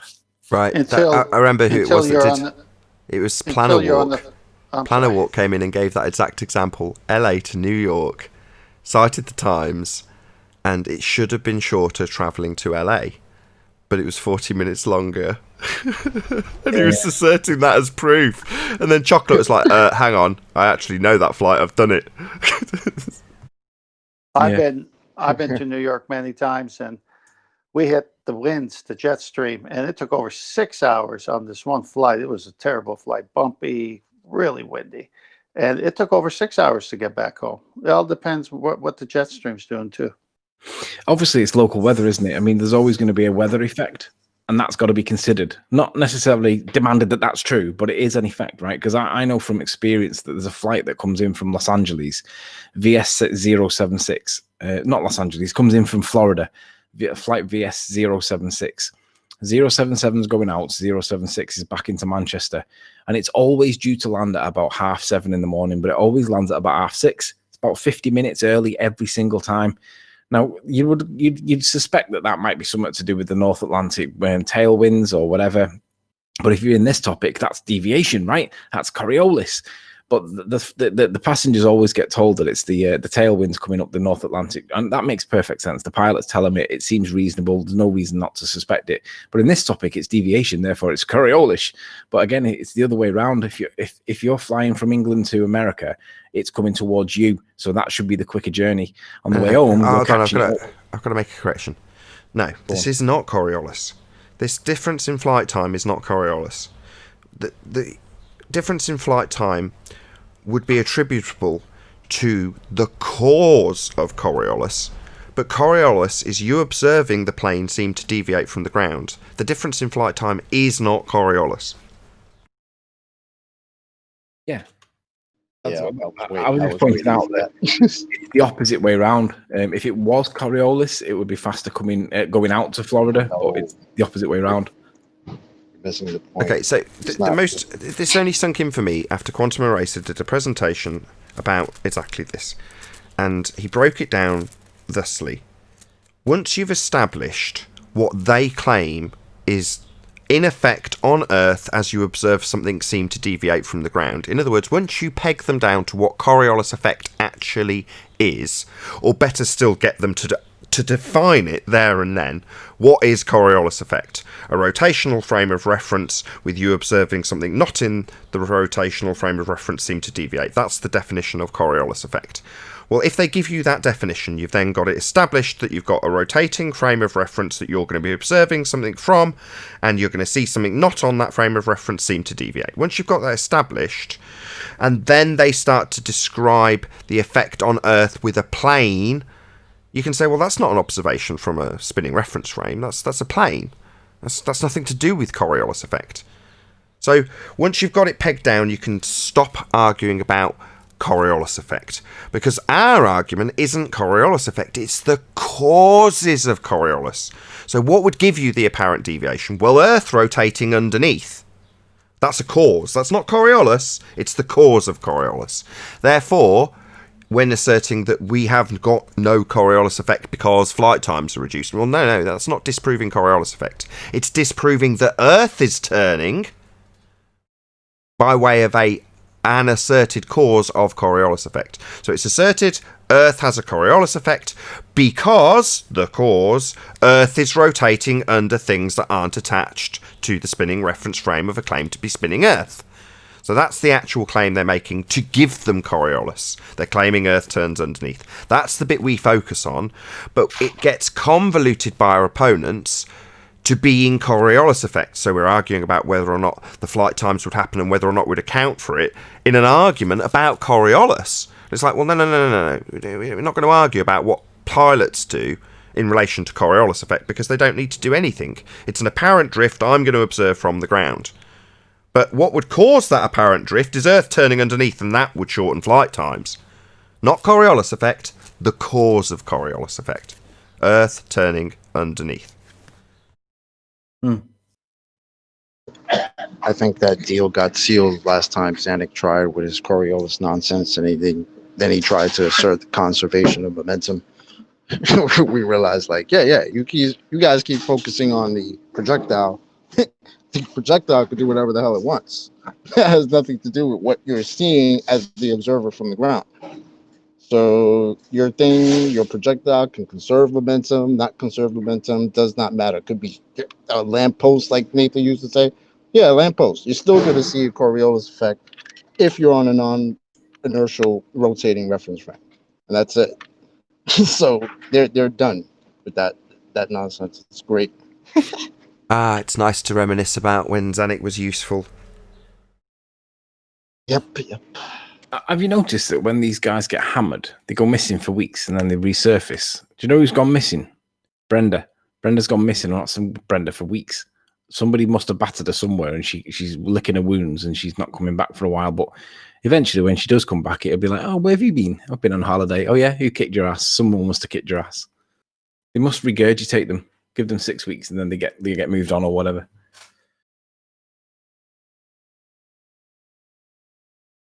On to other tasks, perhaps. Yeah.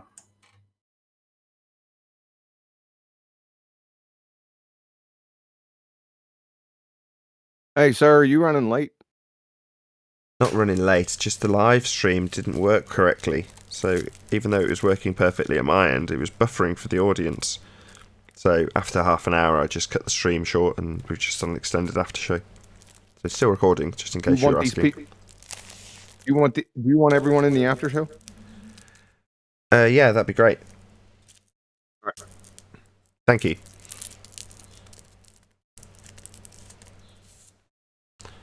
Apart from Zanuck, who I'm going to remove somewhere else.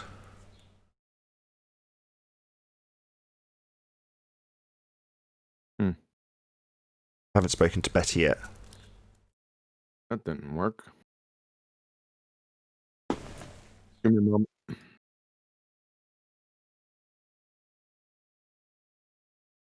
I mean, I don't have to speak to her. I can just not allow him on the show.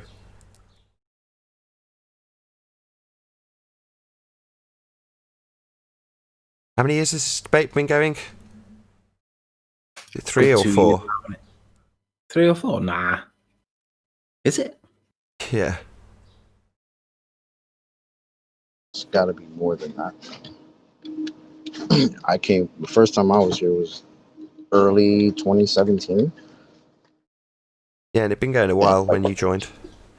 In any event, the reason I was asking about the time we've been doing this is because in that time there's only been 3 people so far that I've said no, barred, you can't come back. 3 total. And if you're a veteran of the show, you'll know who those 3 are. I'm thinking who they are, and I'm thinking, I know 2. I'm just can't remember the third. I don't mind listening to them. So Grim V was number 1. Oh yeah.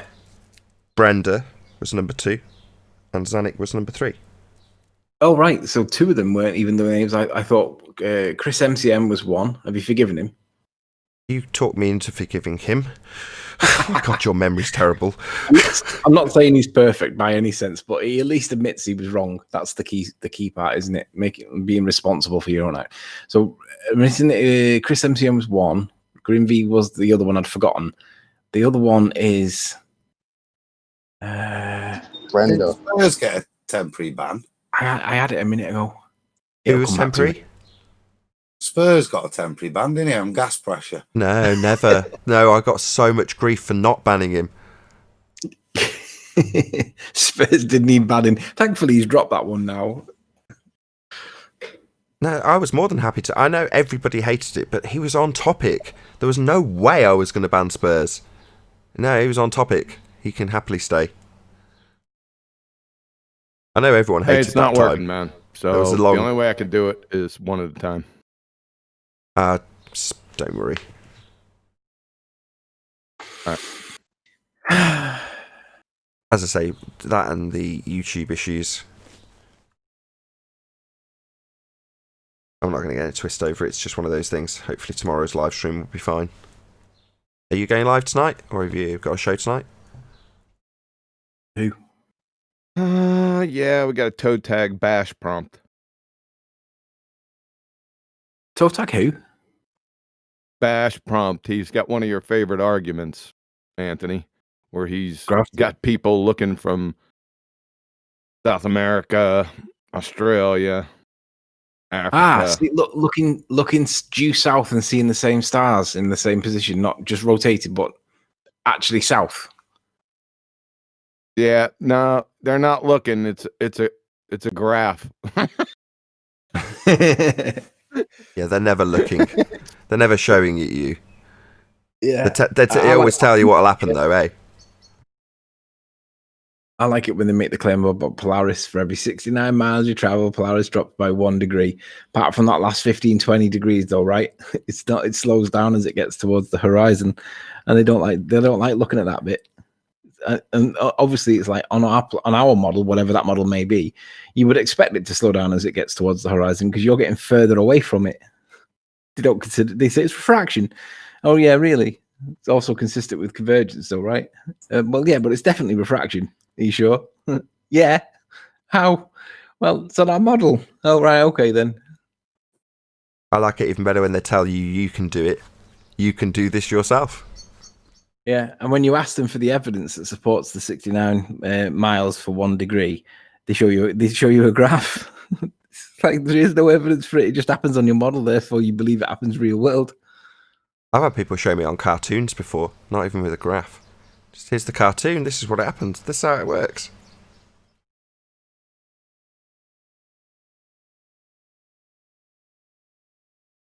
I got the moon and the sun in the sky at the same time right now at 10 a.m. in the morning. Okay. That's nice. I just had that about a half hour ago.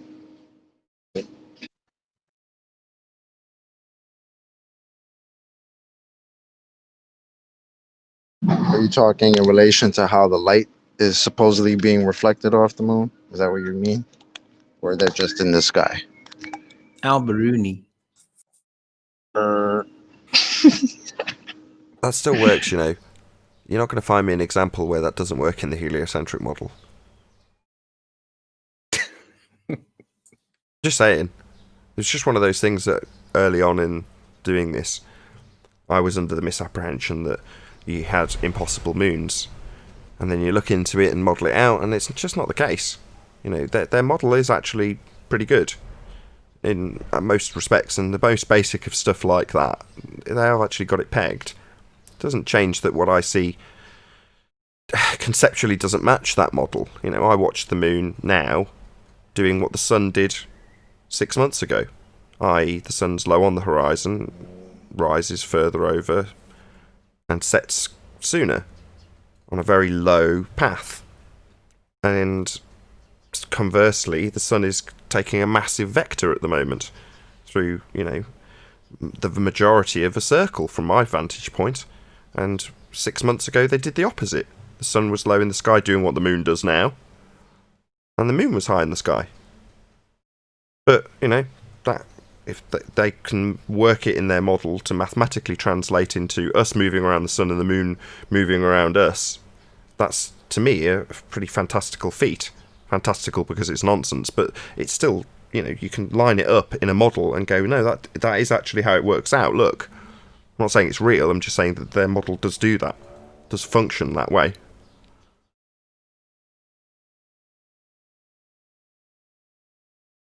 Alberuni.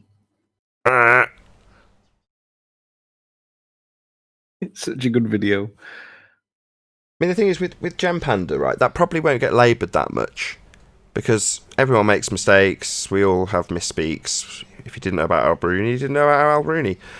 I know Gem Panda well enough to know that he won't have spent 3 days doubling down on that, though, will he? No. He'll just forget about it and never ever mention it ever again. Exactly. Yeah, let's hope that doesn't come up again. Whereas, let's be honest, more retarded level of this discussion will be challenged on things like water vapour being a gas, and then double down on it for 3 straight days. There's a distinct difference in... With an audience there applauding it. Yeah, in front of a live audience, being egged on by each other, one of them being a professor. I mean, it's just embarrassing, right? Nobody, like, after at least 5 minutes or something, like, guys, are you sure that's how it worked? No, everybody was just, yay.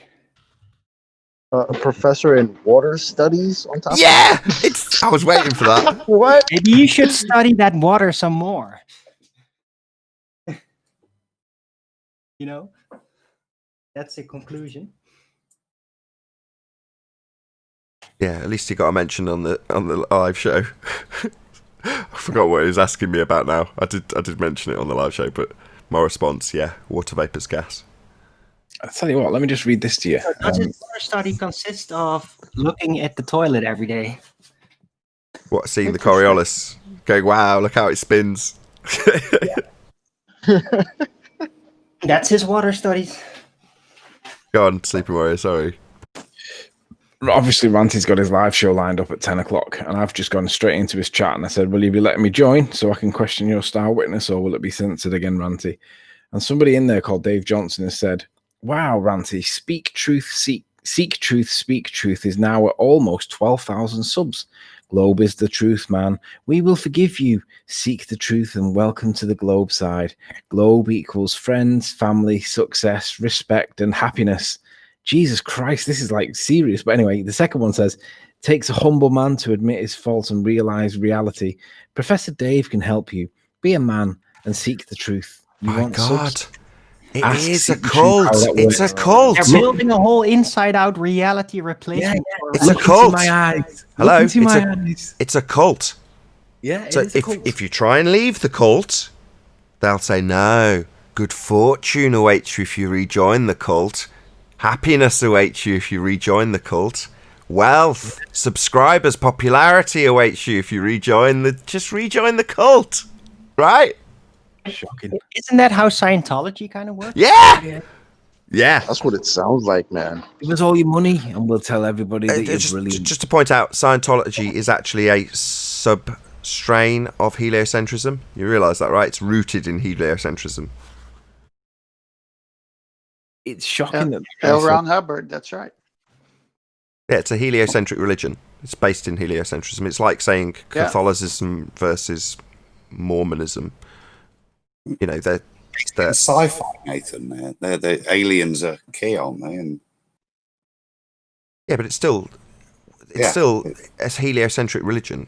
It's Earth spherical with space and just the narrative of what's happening in the sky vacuum as an addition to the religious belief that we're heliocentric, with the sun at the centre of our universe and us travelling around it, and a sky vacuum for the aliens to exist in their narrative. Yeah, that's what I was going to say. It's a requirement of space and all the massive distances. That's actually in their narrative, isn't it, in terms of seeding and... Yeah, at the root of Scientology is R. The R value is absolutely at the heart of both heliocentrism and a subset, which is Scientology. Hey, Nathan, it was Professor Phil Bell and that gas, that water vapor is not gas, right? Yeah. So I looked up the word bellwether. Yeah. A wether or other male sheep that leads the flock, usually bearing a bell. A person or thing that assumes the leadership or forefront as of a profession or industry. So just like the shepherd would put the bell on the sheep just to see where the flock was going, here's Professor Phil Bell leading everyone into believing that water vapor is not gas, and they all follow him. How appropriate. I mean, as Mr. Oakley would say, we presuppose the ball. Well, yes, we presuppose the ball. That's how we come up with a model. Thanks, Professor. That's been our fucking point the whole time, guy. You presuppose this nonsense. So here you come, la la la. Yeah, that's what we do. Yeah, good looking out, buddy. Way to go.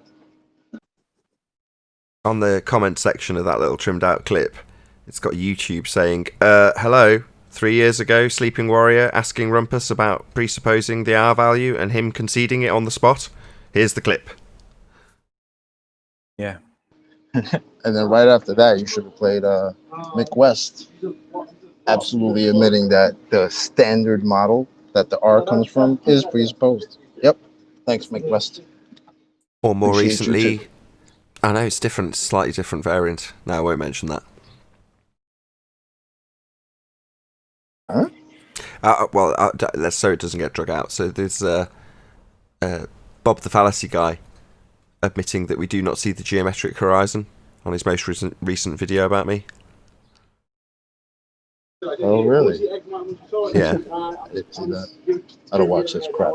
Well, if we didn't, it's like yesterday's call, a show that's going to be airing today, which was really good.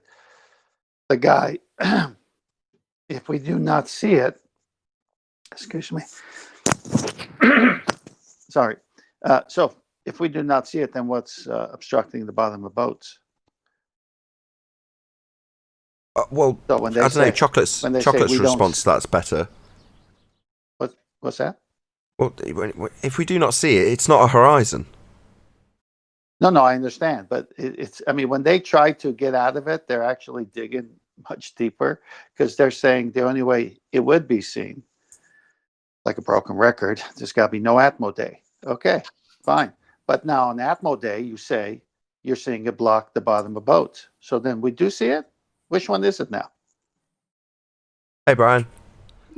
We do. I happen to have the graphic on screen. So this was made by AB Science, as he explained that we draw a straight line to a point that we do not see, called the geometric horizon. So we've got a straight line being drawn when what we actually see is this curved line. So they invent an imaginary straight line to a second horizon that we do not see, so they can do geometry. They also base this curved line on R. So they've got an R base. It used to be a double your trouble begging the question fallacy. So it used to be assume R, then assume light for things that's in the distance, i.e. the oil rigs in this example, is being lifted up at 7 over 6R. Well, they still had an intact tangent point when they were doing that geometry. So they take the tangent, they do the maths to the physical blockage, and then they take the thing beyond the horizon and loom, in their vernacular, the item up at the rate of 7 over 6R. So it's a double your trouble begging the question fallacy.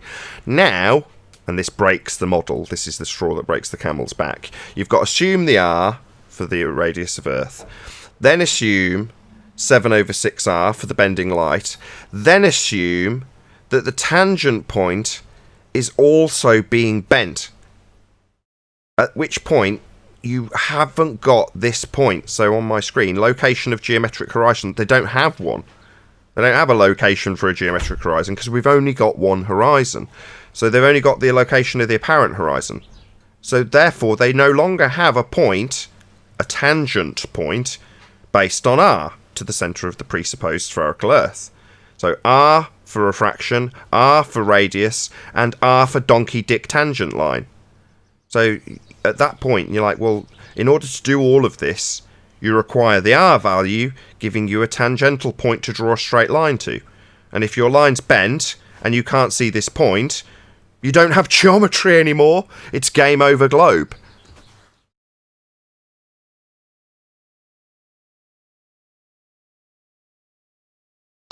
Rest in peace. Right. So now with that, what were they saying all the time before was blocking the bottom of boats? Yeah, prior to the Black Swan, there was never any argument about what was blocking the boats. It was always the assertion that list on the left is all of the excuses for Earth curve obstruction, otherwise known as the geometric horizon Earth curve getting in the way of boats and buildings. And it was always a fixed blockage called the geometric horizon or Earth curve. Well, that was never under question, because nobody ever assessed the horizon. Everyone assessed the things that were being blocked and obscured by it, and on the flat Earth side tried to justify that with explanations that are later called excuses for Earth curve, or excuses for R value based assertions that Earth is blocking these boats and buildings. Well, as soon as you point out that the geometric horizon isn't visible anymore, or moreover, they tell us, we do not see the geometric horizon, well then we've no longer got a visible, physical sphere edge to block boats and buildings. If we can't see it, game over globe. all of a sudden, we've got a horizon that we can't see, that we've never seen. That's not a horizon, guys.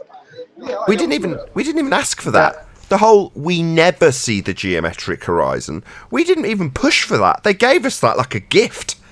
Yep, exactly. That's why it's so devastating, because they were scrambling so hard to explain why that horizon line is behind platform habitat. Was that the further one? Yeah. On the left? Yeah. Explaining so hard, trying to explain why we see that. Now all of a sudden, well, that's the apparent horizon. We don't see the geometric one. That's supposed to be at 1.2 miles away. Nah, we've never seen one. It's great. You guys, I think I'm sorry. No, go ahead. Go ahead, Proston. I think I got a way to demo, because I keep wanting to reconcile the east to west and the Earth rotation and grant them their magical retained forever inertia or whatever, right? And I just keep thinking about jumping off the train, landing on the train, a moving train that is, And then I want to apply it to the drone, right? And they want to give us this, well, no, we don't get the resistance and lag because the wind is moving with the earth, or the atmosphere is moving with the earth. But when you think about it, when you're attached to the train is giving you that force dragging you through the air that otherwise would be resisting you. You know what I mean? And then as soon as you lift off or were to go into the drone mode and hover, you should have that resistance again and have the like. I totally think we should see the Earth rotation in ways we never witness it. Yeah, but you're now arguing about something that isn't Coriolis effect, aren't you? So whether or not you're dragged along with the train, well, that wouldn't be Coriolis drift from you seeing something seem to drift from a non-inertial reference frame. So you're arguing about something that isn't Coriolis effect, which is what they want. Okay. Yeah, I mean, whatever effect they want to put to it, that's fine. I still don't see any proof for the Earth rotation. Either way, even if I can grant them some of their magic, I still. Okay, well, do you want some? If you want to grant them some magic, you use their hostile example. So you say, according to your rhetoric, Earth turns underneath a gyro at 15 degrees an hour. Earth turns underneath a pendulum at 15 degrees an hour. We have 15 degrees an hour deviation to prove Earth spinning underneath the fixed frame of the gyro or pendulum. Well, if Earth's rotating underneath this pendulum, as you're claiming, and they do, then we'd have reduced flight times because Earth's turning underneath planes if they've left the rotating reference frame. So yeah, grant them the pendulum, because that's pegging them to their actual claim that Earth's rotating underneath. And what you've just detailed is an argument about how things aren't deviating. Definitely not Coriolis then. Because if you're justifying why when you jump up and down on a plane you don't deviate, well, that's got nothing to do with Coriolis effect. I'm going to need to see an apparent drift in order for this to be a proof of Earth spinning, because that's the claim that they have to prove Earth spinning. We have drift, called Coriolis effect, in the form of things not actually drifting, but us rotating underneath and seeing them seem to deviate. That's Coriolis. What's that you say? Well, if you're on a plane you wouldn't feel anything. Well, what's that got to do with Coriolis then? You need to see things seem to drift to prove Earth spinning, not justify why they don't. Yeah, that magic trick is done. So wrap for that. In the past few days, I've been having a lot of communication with Jesse Kozlowski and the Maine surveyor. Maine is in the state of Maine. These two are probably the two most prominent surveyors on the ball side, and they're probably two of the best go-to people on the ball side for the ballers, because they actually do stuff, let's just say. Now, I had two simple questions for them, because they were claiming that I made a compacted version of my presentation into a 10-minute video, and they were claiming that I was wrong when I said that geodetic surveying and GPS absolutely proves a flat Earth. Now, they could not give me any actual details about how I was wrong. They just kept on saying, no, you're wrong. That's all they could come up with. And they started asking me for, literally it got to the point where I was being asked for, where's your flat Earth measurements, right? Now, I questioned, besides me going into everything about this, because the amount of things I asked was about their measurements and stuff was a lot. But I asked them two main questions that were avoided. That's, to the best of my knowledge, were only answered by one of them, which was the main surveyor. Jesse Kozlowski didn't answer these at all. Did I seen? Because I was commenting on several different threads, and the threads were going into the hundreds, the amount of comments. I said, question one. I said, does geodetic surveying and GPS pre-assume a globe Earth? And the answer I got to that was no. That was it, just the word no, nothing else. That was from the main surveyor. And my second question was... Hold on. Just to elaborate on your first question. What do the letters stand for again? GPS. They're support. Well, most people see them as a global positioning system. So, in answer to the question, does the global positioning system assume a globe? Their answer was no.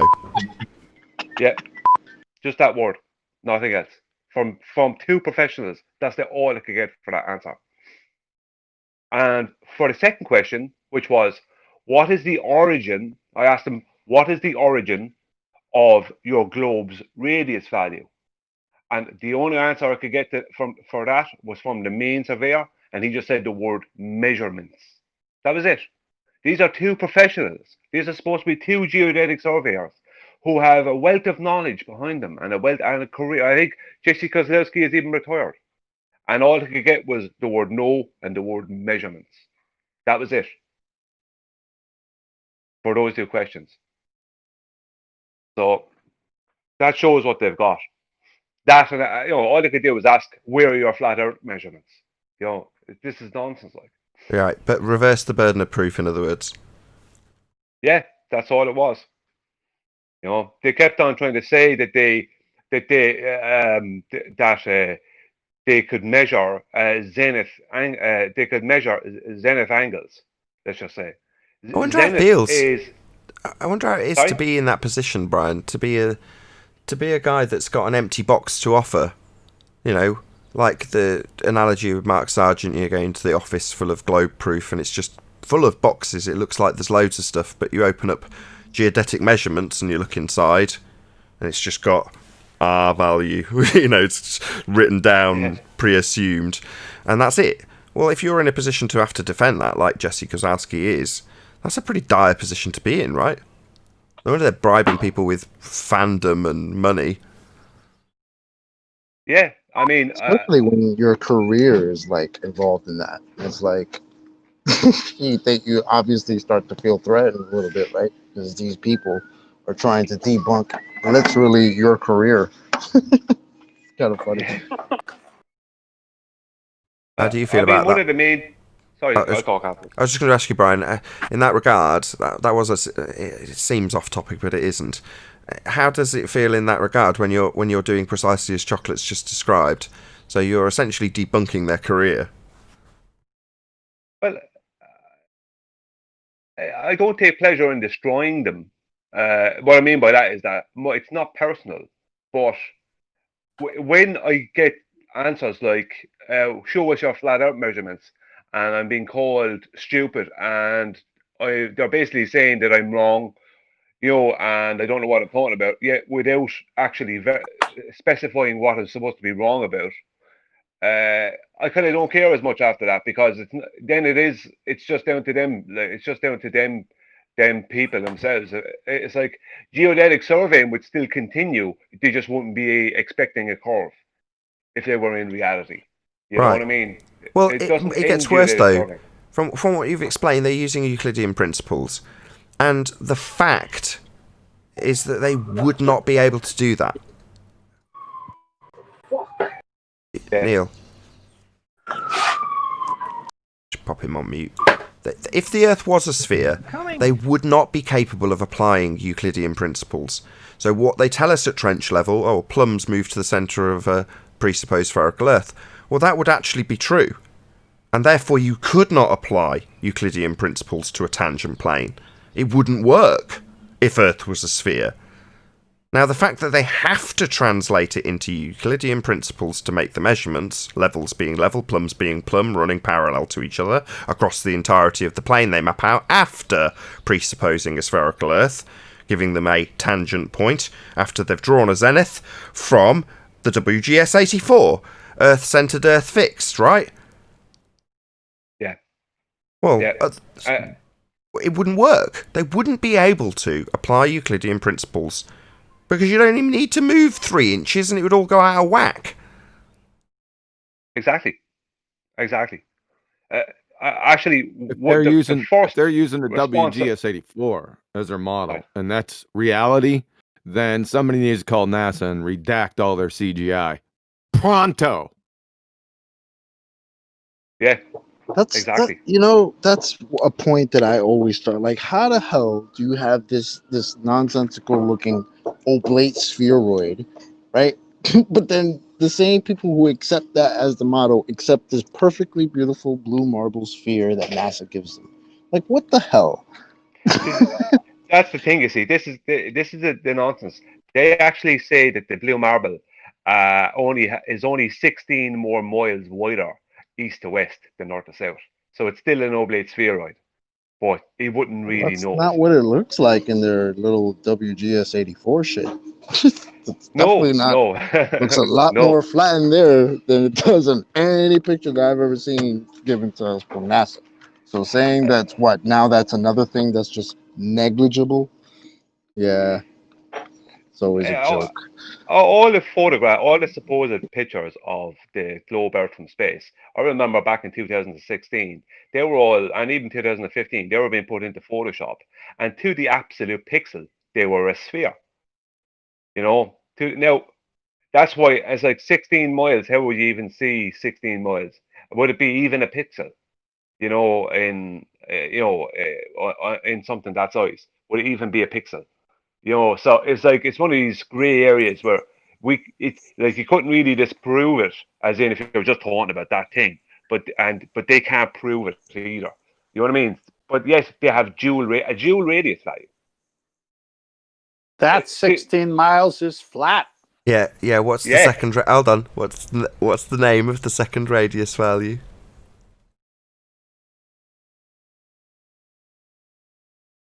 You talking to me? The effective Yeah, radius. it's the apparent radius. Effective. Brother. You know So the what? not actual radius. I think Chocolate's got the actual title right. I think it's called the effective radius in reality. Thought you had a maximum, The assumed radius. and a minimal radius, which still ties you to limits.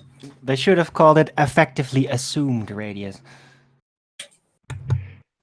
You know what's sad though? They're in a state where Spurs just had one of his things over there, and I listened to like a few minutes of it, and there was a girl who asked them, what are your best proof of curvature of globe, and literally their response is pictures from space. That's the first response they all have. That is their proof. Yep. That is their standard of evidence. Pictures from second law of thermodynamics violation.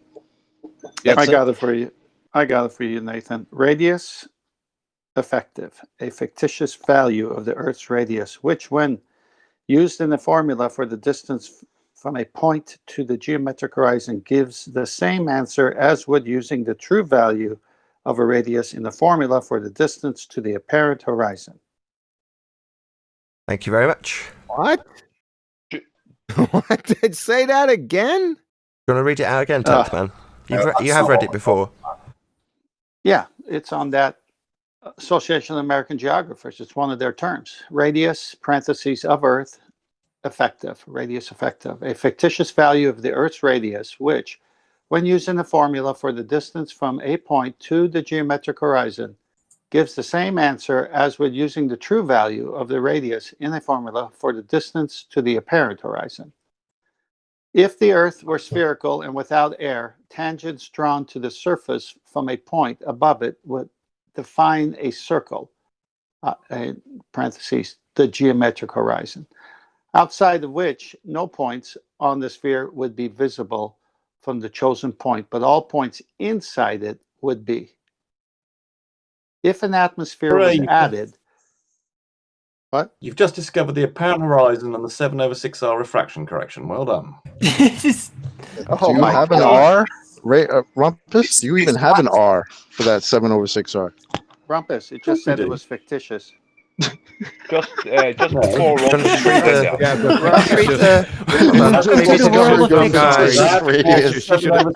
Oh my God! You should have stopped at fictitious. Just read out the first sentence again. The apparent radius. Do you want to hear the first? We're having a chat. I've got it, Nathan. The one that Brian's talking about, but it's the major and minor axis, where the major it would be the equatorial axis and the minor would be the polar axis. I see. Oh, God. Can you just read out the first sentence again, 10th man? Yeah, Rumpus, please stress fictitious. Radius of the Earth effective, a fictitious value of the Earth's radius, Fictitious value. Wow. Rumpus? What does fictitious mean, Rumpus?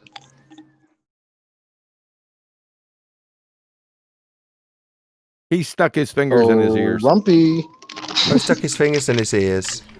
He wanted to tell us how we'd just discovered his zealotry, written down for him, and then when we pointed out the beginning of his zealotry said fictitious, he stuck his fingers in his ears because he's a coward with a religion that's dying. So he can't bear to actually listen to anything that might challenge his belief. The word fictitious being this example.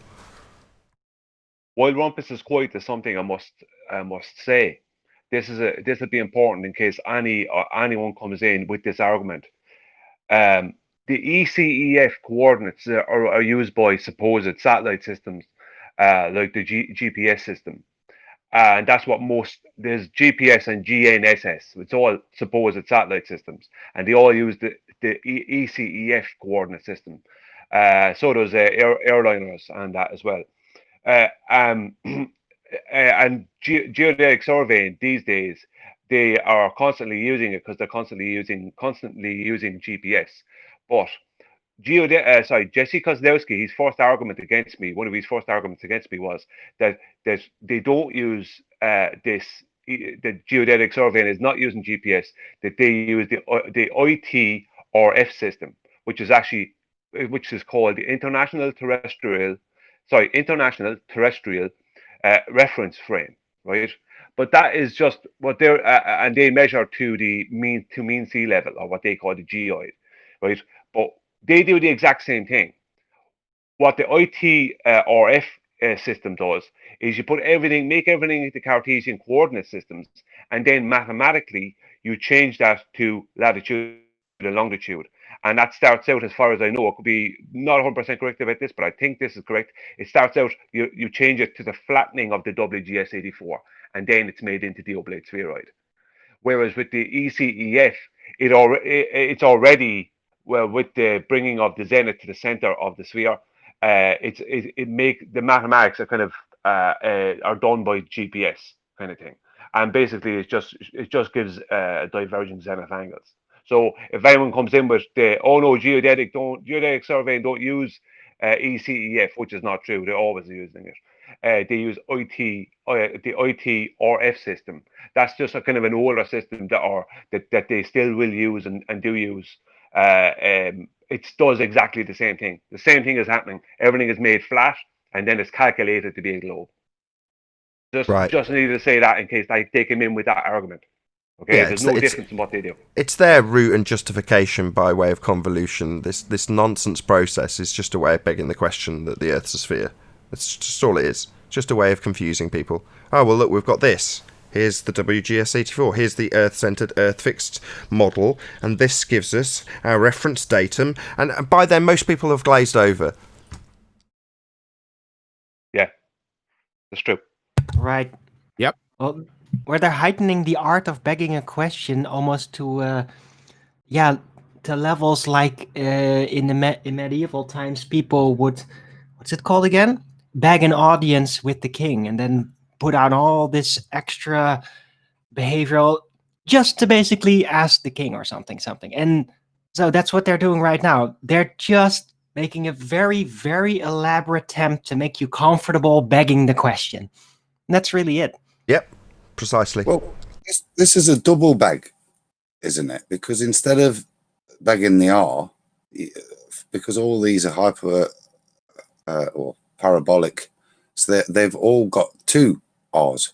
So for every calculation now, they have to assume two different R's. So it's no longer just one. They're actually putting a further assumption in that we're a oblate spheroid, and then redefining the R's to plot them Nathan, on. I just put that site on Master B, and QE, I'm direct messaging you with it as well. Yeah, effective radius, right? Yep. Yeah, it comes from the Association of American Geographers, and it's talking about mapping. Mapping is very important, right, to geography and geodetics. And it says we must embrace fiction in our science. I mean, they're pretty much telling you, see the pants stuff here. What did he say? We must embrace fiction in our science. The fiction in our science. Read it for Yep. I love this Oh God, really? Adam, I just sent you the whole thing too. Yes, bro. That's shocking, isn't it? I mean, It's not even science either. Read that whole part, man, because it's like devastating, honestly. Let me get it. Right at the top, AAG, Knowledge Communities, Words for Thought, Notes from the Glossary of Mapping Sciences, Fictitious Geography. In science and also in mapping, we are concerned with nonfiction generally in our work. But all too often, we lose sight of the fact that much of our nonfiction is built upon abstraction and arbitrarily agreed upon convention, like p-values, for instance. With that in mind, today I will share some words from Glossary to help us remember that right there in our nonfiction research is our own fiction that we all like to call abstraction and assumption. Then it goes through all these different things that are fictional, and then at the bottom, it rounds it out by saying, we should embrace the fiction in our science because understanding what we can measure and what we cannot is a very important step to understanding the world around us scientifically. Now, that last statement, how, if I can't measure something, how do I understand it scientifically? Nah, man, look, they're telling you have to recognize what you can measure and what you can't. And for what you can't, you must embrace the fiction of our science. It's funny little joke. Exactly. Do you want to read their quote on the Coriolis force lower down? It's beautiful. No, go ahead. Go ahead. I mean, I've done this before on the show, each one of them, but you go ahead, Ad. No, I just thought I love it. A fictitious force introduced by an observer into a rotating coordinate system to account for the deviation of a body from a straight line motion it would have in a non-rotating coordinate system. A body following a straight line at constant velocity in the non-rotating system appears to follow a curved path with a variable velocity in the rotating system. An observer in the rotating system ascribes a Coriolis force to the motion of the body of mass moving the velocity in a non-rotating coordinate system. Omega is the angular rate of rotation, blah, blah, blah. That's kind of... That's it's in line with the standard. Fictitious too, huh? Yeah, it's in line with fictitious force. They're laying it down like it is. This is another example where when I say you have been deceived, this is an example, right? They're laying it out for you.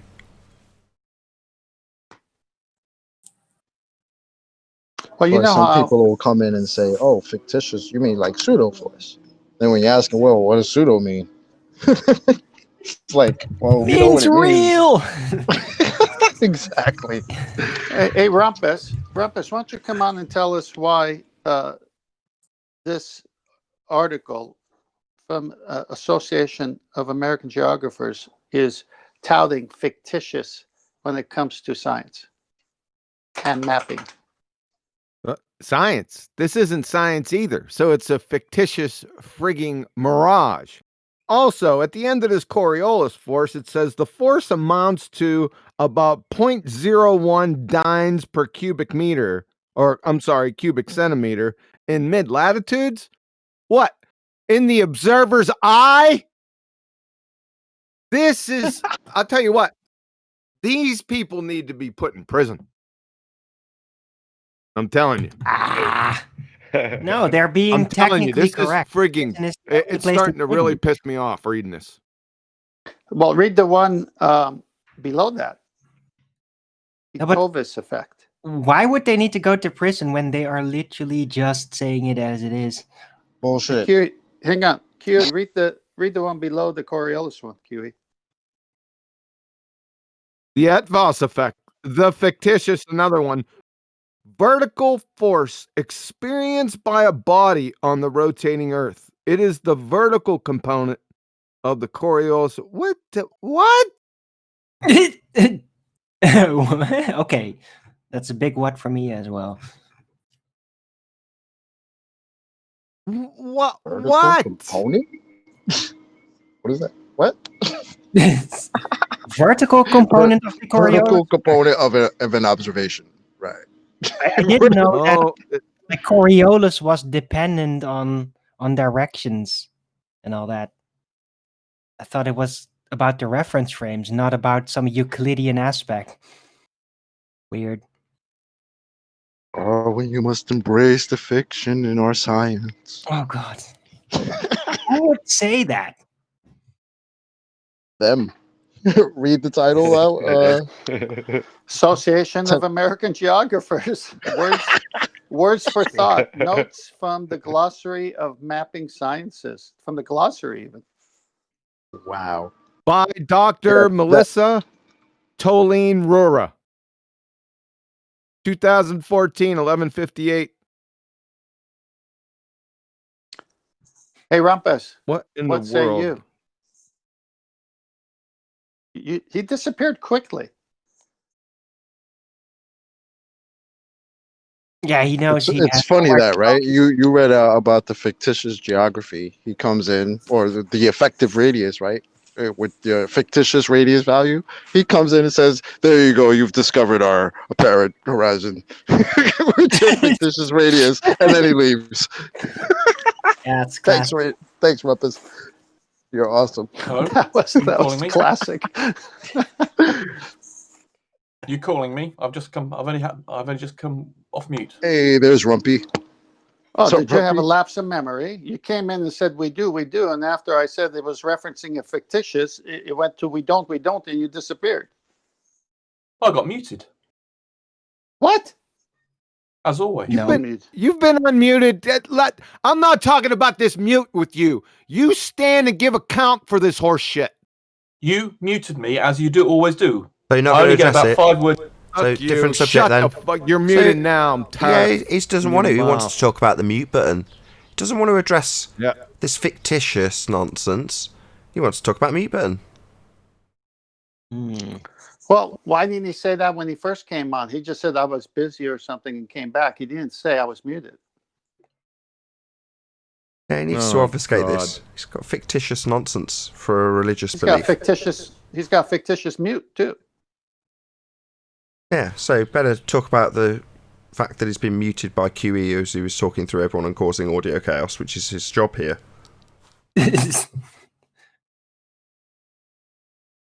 I'll tell you something else that's fictitious. When they're saying that they can measure zenith angles. Zenith is a conceptual thing. It doesn't have any physicality. So how do you measure something that has zero physicality? You can only pre-assume it. You can't measure it, can you? It's a fictitious measurement. Yeah. So if he was muted all that time, how did he get back on? He wasn't. I took him off mute immediately. He's been off mute the whole time. Oh, Rumpus. Now you got to explain why you're pretending you were on mute the whole time. Nah, he stuck his fingers in his ears. So QE said, I'm not going to talk about the mute button, address the nonsense of this fiction. And he stuck his fingers in his ears because he basically was more than willing to discuss how he'd been muted when he'd caused audio chaos. So QE stuck him on mute. I would have done if he hadn't, because he was causing chaos. That's what he does. Well, now he wants to moan about being muted rather than address the question. Well, because QE's gone, no, I've told you I'm not going to address that. QE stuck him on mute again. Rightly so. And because, no, we're asking him about this fiction. Specifically, that he alluded that suddenly we'd discovered something about the reality of the world we're living in, until it was highlighted that it's fiction. Audio chaos ensued, he was put on mute. What's the bit he wants to focus on? Well, not the audio chaos he caused, not the distraction away from the fiction. No, he wants to talk about the fact that the end of that little commotion was him being put on mute. That's what he wants to talk about. That's just cowardly. Well, it goes on to say he's been in the middle section. And he's been off mute the whole time since he said that. So you're a QE on the dumbass, radius. Rumpus. QE on the radius effective in the middle section says the distance to the apparent horizon can be calculated using the same formula as is used for the distance to the geometric horizon. If in that formula a larger value, the effective radius is used for the radius of the Earth. How can I change geometry of 3959? How can I make the Earth's radius larger? And what purpose would I do it for? Oh, how? It's easy. You just change the number and then make up a little story for why. As you've just noted, that was exactly how they did it. You've just read it out. I know I'm being sarcastic. Well, they just contradicted won't make themselves us too, believe, because the apparent hold on a second. They juxtaposed the apparent horizon with the geometric horizon when the geometric horizon is apparent. Yeah, but worse than So- that, they said, but if your numbers disagree, take the bigger number, even though it completely annihilates the geometry, the supposed geometry of what you're working on. Go with what reality says to you. Take the bigger number and ignore the R value. And you show me a day where we don't have a bigger R value. So that says they don't ever use the real R value, their real R value. They always assume it's vastly, and we've backworked that formula to show what a massive difference that would make to the eye. And the black swan were on Jupiter. Adam, I remember asking you to do that to double check the numbers, and you did, and it matched perfectly to QEs. And as Nathan says, it's about the same distance between the moon and Earth, 250,000 miles almost. Yeah. Right. 264,000, as a matter of fact. Yeah, it's bigger than the claim to be orbital trajectory of the moon around Earth. It's bigger than that. That's how big the Earth would be based on the horizon distance and their calculations of a geometric horizon when the black swan image was presented. So it was actually, the first one to do the maths was actually Ben. So in his very first presentation about it, Ben did the maths. That was the main focus of his point. If we calculate out this horizon, it gives us this as the claim to be circumference of the Earth.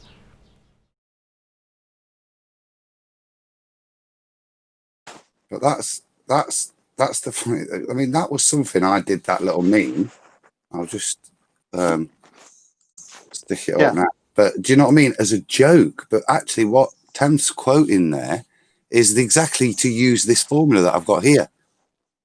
You know, your R value changes based on your distance to the horizon. That's what they're actually saying to do in that statement. Exactly. I was taking the piss. I love that. Tired of not knowing what size ball you are on today. That's a good one. Hold on, Adam, are you intimating that they might have back-engineered your joke into an actual... Oh. That's what they're actually stating. That what you should read it again, Tent. I know they are. I agree. I understand. But are you suggesting that when you've thrown this up potentially on Iron Realm Media as a joke, someone's gone, nice bit of back engineering, good calculation. I'll have that. Well, either that or they've been saying this to people to convince them for years, and I've done it as a joke, and the two coincide. Exactly. That's the word I think it is. They've already been doing that. Adam just seen it as a joke and is like, hey, wait a minute. They're not actually joking. They're literally doing this. Okay, so no, that's fine. That's good in a way. No, that's good, because if that is the case, if it's the latter, it just happens to coincide with you making a joke of it, and then what do you know? Well, they do actually do that. Well, if that's the case, then it's back to who's the they, who's the person that's done this. Well, no, if this is in their mathematics and part of their description, then they're telling you, right? So it's us that's just been deceived, or we haven't looked closely enough to come across this to realise how they're back engineering it. If we'd looked closer, we'd have realised this is what they're doing, and what a joke it is. Well, even my sarcastic comment in yellow appears to be true. Plus, as an added bonus, you get a calculated value to base your further geometric assumptions on, and that's exactly what they're doing. You can then go on and carry on and assume it's a much bigger ball. It's flat. But 2040... Use the word consideration. Fast forward to 2040, and it won't be assume R, assume 7 over 6R, assume donkey dick horizon, donkey dick tangent, based on R. It'll be like, there'll be like 17 levels of begging the question, you know what I mean? It's only 3 at the moment. I think that's one of the reasons, though. They have to go back and now just laugh at us, the silly things like, water vapor's gas and things like that, because we are pulling this nonsense apart, like piece by piece. We're not just debating them and their nonsense. We're actually going to the source of their crap and taking it apart, finding out about effective radiuses and fictitious geometry. Like, it's ridiculous, man. And I think that's why they're upset. Because we're pulling it apart at the seams. We don't need them to debate with to really pull this heliocentric nonsensical model apart. We just need the model. Or yeah, we just need to look a bit closer. Parts. Exactly, look into the rhetoric and it says it for you.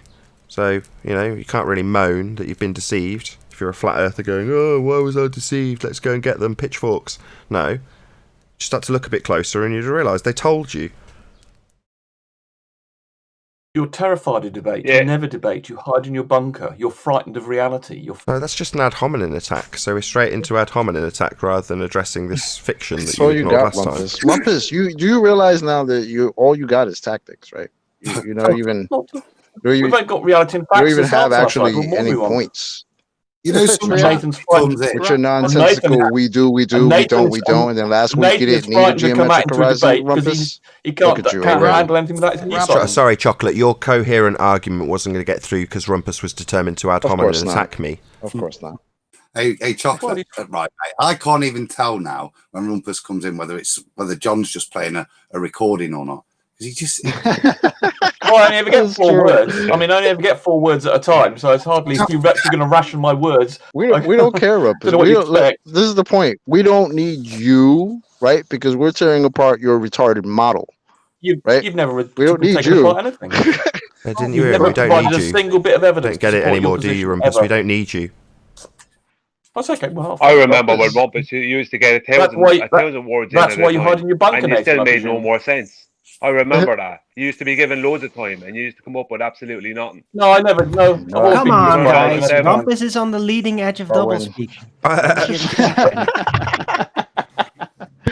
Hey, Rumpus, Nathan's just a muter. You started. Makes a case. You started. Yet another attack on me, is it? Like you started this round with the word reality. So please tell us why this is using the word fictitious. I don't know exactly what you were referring to. Do you say something like an effective radius of the Earth or something? I heard you say. Is that what you said? Why did you comment on it if you didn't know what you were talking about then?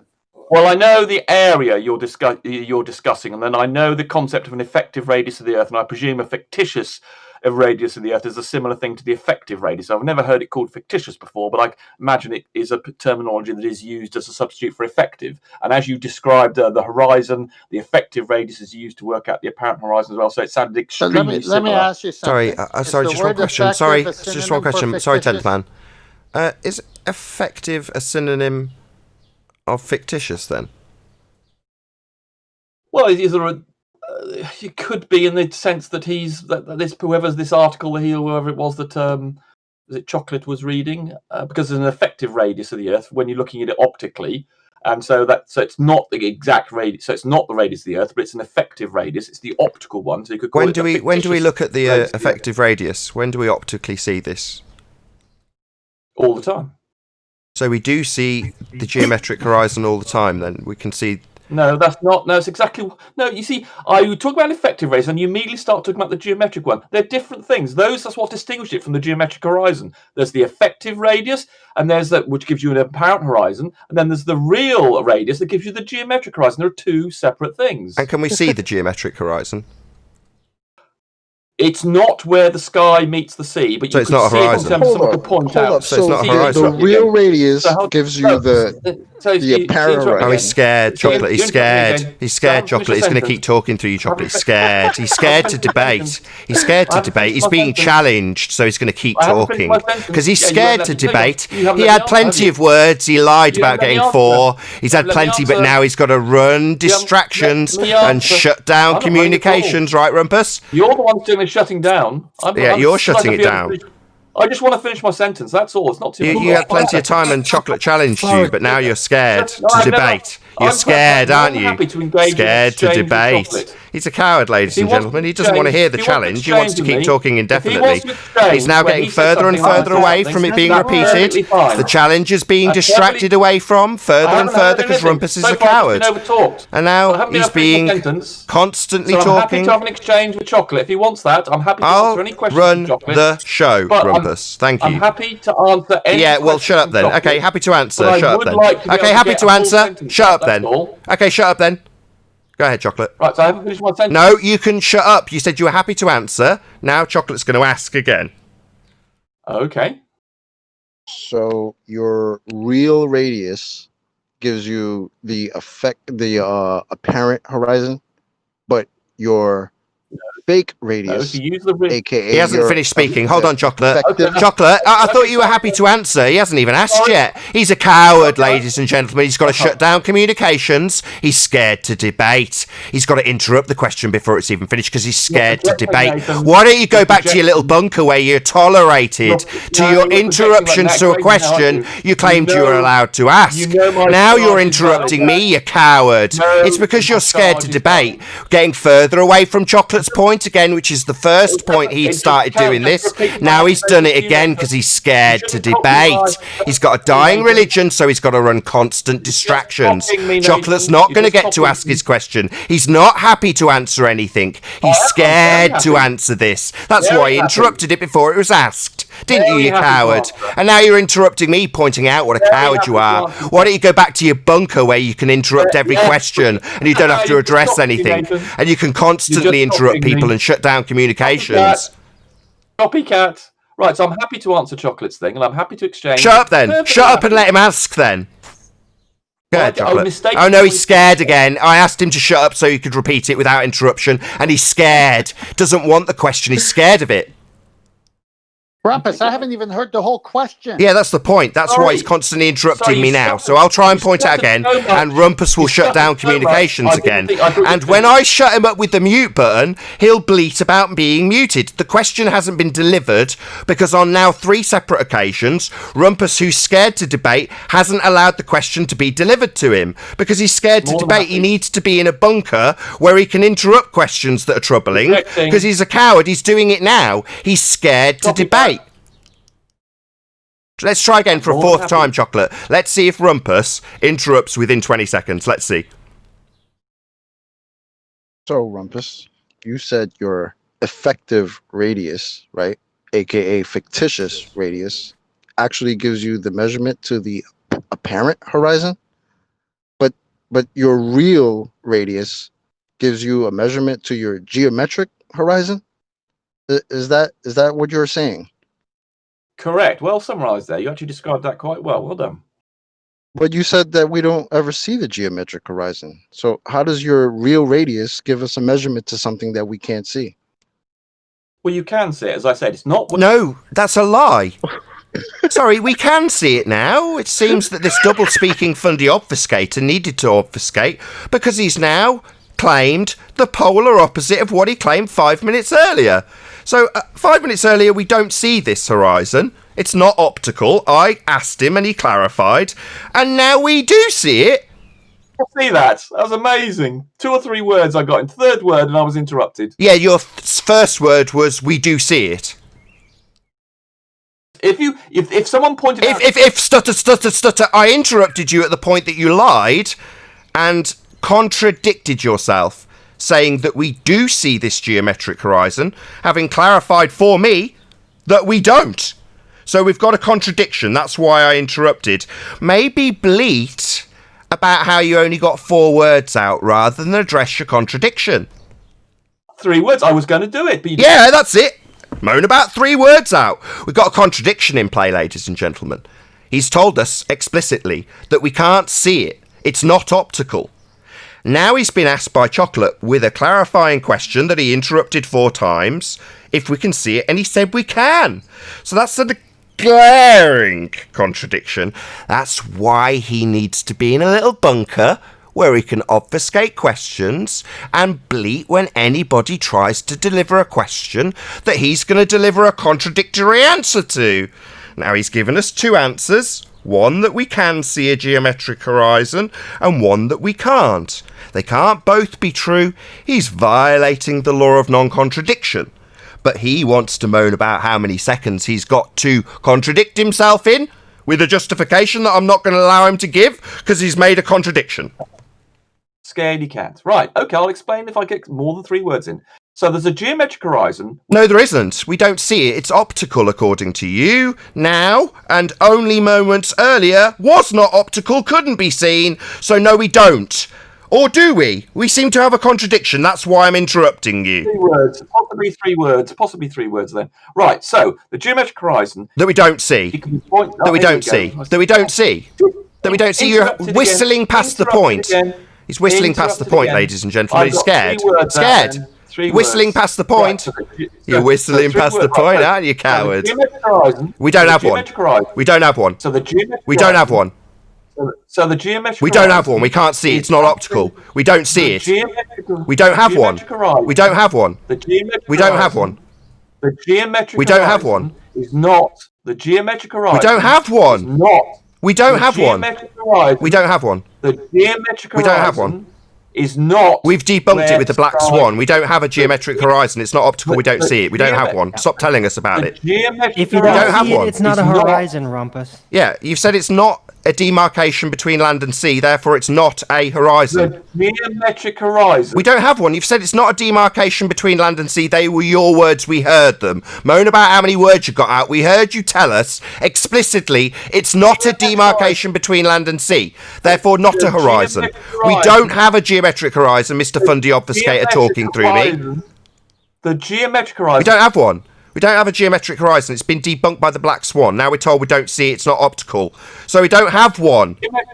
The geometric horizon. Why do you keep parroting the geometric horizon and ignoring me? Are you a coward? Because you seem to be ignoring my rebuttal. You've ignored it about 20 times now. You're trying to make a point, Nathan. You're trying to make a point about a horizon we haven't got. And you're ignoring me pointing that out by just starting to assert we have it again. No, the geometric horizon. We don't have one. You're just ignoring me over and over again. It's like you're immune to me pointing out we don't have one. Statement yet, Nathan? You haven't let me make my statement yet. What about the geometric horizon that we don't have? We haven't got one. It's not a demarcation between land and sea, according to you. About 3 words. I think it's 3 words, possibly 4. Yeah, if you start your next sentence with the geometric horizon, it's not a horizon. It is like all sorts of other horizons. No, you've made it explicitly clear on this show. Not a demarcation point between land and sea. That's a horizon. And you're saying it's not that. You explicitly told us it's not a horizon. And no, it is a horizon. It is. Sorry, you've told us it's not a demarcation between land and sea. That very specifically is what a horizon is. And you very explicitly told us this is not that. That's one of them. One of them? No, we've only got one. We've only got one horizon, Rumpus. QE read out Q4. QE read out Q4 definitions of horizons. And they were all geometric by your standards and your definitions. They all referred back to, well, with the exception of an imaginary horizon. Other than that exception, they were all referring to the same horizon. A visible geometric horizon, which you've told us isn't a demarcation between land and sea. So your opening clarification was in contradiction to what defines your geometric horizon. That would be that it's visible. Now you're saying it must be visible, so you've got a contradiction, Rumpus. Now I know that shutting down communications is your only option, but ultimately speaking, I'm going to highlight your contradiction here. Chocolate was masterful in drawing it out of you, so we're going to dwell on it. Despite how much you try and talk through and obfuscate the fact that you're contradicting yourself, you can't simultaneously have a horizon that does not demarcate land and sea and is not visible and is also meeting the definition of your geometric horizon, which is that it's visible. Those two things are in stark contrast. Oh, has he stuck his fingers in his ears? Oh, he has. He's stuck his fingers in his ears. No one can hear anything in Discord. He never shuts up. He continuously talks. Get the fuck out of here! And you, Zanik. You're never coming Come back here, back! Zanik. Never. Go away. Interesting, Nathan, that you did what you did, which was very good on your part, and it finally got him to say we have two. SpaghettiOs. He distracted from your question 4 times, moaning about being muted.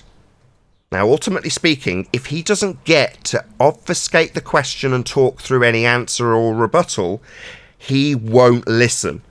So as soon as the Discord chaos was stopped, presumably by QE again, sticking him on mute, instantly he stuck his fingers in his ears. If I'm not completely shutting down all communications, I'm not going to take part. That's basically his attitude. Either I'm talking constantly and stopping anybody making any points or rebuttals or asking any questions, or I'm not going to be involved. I just want to say respect to Chocolate. He beat me by a second in dismantling that package. A consequence of what Rumpus said. That was really quick, mate. You were on. Well, he's your soulmate, Adam, so you can share in the glory. Oh, no, that was fast. Yeah, brother. Thank you. What a contrast to the guy yesterday. Oh yeah. So that's that flim flam that Rumpus gives. If you don't quickly pick it up like Chocolate, he's moved on so quick where he's set up again a contradiction for him to then exploring. That's what it is. You just got to listen to them. That's it. He was trying to say that fictitious was synonym for, I think it was it effective. He said that at first. He was the one who said it. He said fictitious. I believe you meant the effective. And then when Nathan asked him to reiterate that, so effective would be a synonym for fictitious. Well, you know, blah, blah.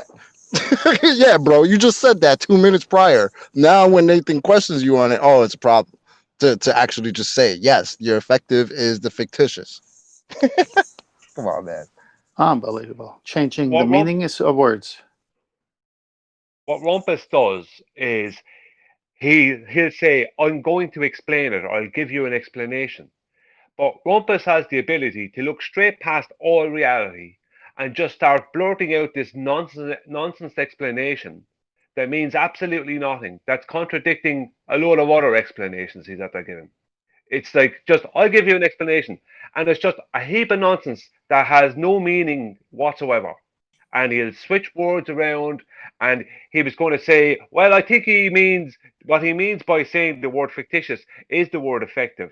I mean, where's the evidence of any of those, like, where's the evidence that those two words have that connection in any way, shape, or form?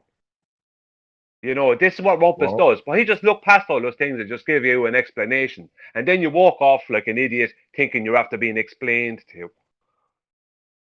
Well, that's why when I said back to him what he said, he was like, "Oh yeah, that's a beautiful, beautiful way you summed it up." You heard him say that, right? Oh, you summed it up beautifully. Yeah. Yeah, okay. But you just said the geometric horizon is the one we don't see, guy. What? You don't see the contradiction. Too easy. Yeah, it's a geometric. Literally. Go on, Brian. Sorry. No, no, you go ahead. I was just going to say that Chocolate's question actually was Rumpus's answer. Yeah, it was very skillful on Chocolate's part. The Globers will never like you, holding their feet to the fire to a definition of a word. Not at all. If they can get away with it, Rumpus will obfuscate the question being even asked. Well, on Tuesday, the 19th of May, on my notes here, Rumpus said at the 126 mark, it's not a visual one, but it is visible.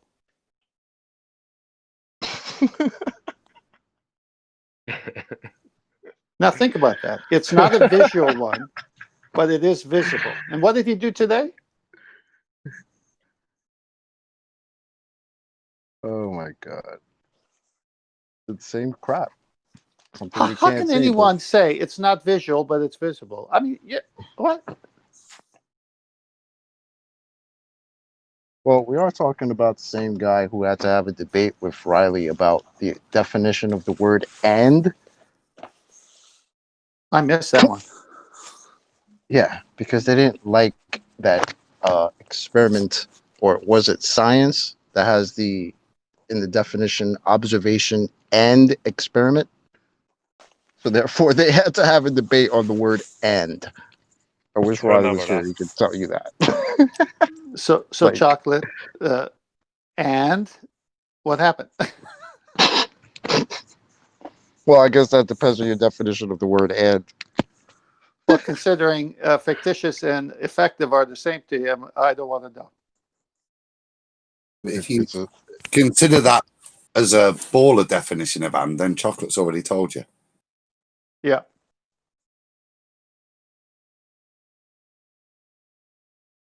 One by one, they're dropping the R values. Effect is mortal.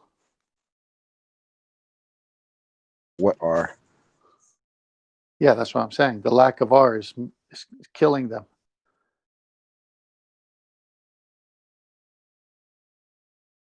I think he How was long was a this little, numpty in Rumpus here was a over little talking triggered by everyone? us saying that we don't need them, that we're tearing apart their nonsense from the sources, and we don't need them. And I think that's why he came back all, rumpus the way he did, because they don't like that. I think they're starting to see the irrelevancy of their existence in this debate. Well, precisely said, and I've noticed that too. In this, as we call the tip of the spear, because it gets pretty down and dirty here. We don't need them. We've overcome all their lies, and if they can't come back, this is what keeps them alive. Their lies. So now they're going to have to go to other forums, Discord channels where their 2015 arguments, so they can start all over again. Yep. That's not going to wash, though. They've got a big surprise coming. Good. Compass. Hello. All right. Let me tell you something right now, man to man. If you come in here and you start rumpusing this hangout where no one can hear anything and you keep on repeating yourself, I'm going to ban your ass from this server. I want you in here, though, because fine. I think you have a lot. I'm being honest. I think you have a lot of good input, but you can't over talk everyone. No one hears anything. It's pure chaos. Yeah, Do you but when understand? I absolutely do. But if I think I got 4 words out, I think on about 10 occasions, and I was overtalked and interrupted. So if you've got Nathan, I'm happy to do an exchange. I'm perfectly happy to take turns to speak however long. I mean, you could say, Rumpus, you can only speak for 30 seconds. They're like, okay, right, I'll do that. And then you have your go, and I'm perfectly happy with that. I definitely need to overtalk. But if I'm not allowed to get out more than 4 words, then I'm afraid I've got no option but to say, well, I got to try and get through this. What else should I do? If I'm going to get 4 words out, I can't get a sentence out, I can't explain anything, I can't qualify anything, I can't transmit any information. I'm limited to what I can do if I can only speak in 4-word lumps. I think it'd I probably be appreciate better that. if you could demonstrate how to be civil for a little bit, then maybe you get a bit more leeway. But unfortunately, your behaviour I'm kind of perfectly is civil. conducive to I'm how very people are civil. to treat you. But when I can't speak for more than 4 words, and in this I've never been You able to see speak. how Adam Got to was that. just trying to talk and you're already cutting him off? Like, he's just talking to you simply, and you're doing exactly what we're asking you to not do, man.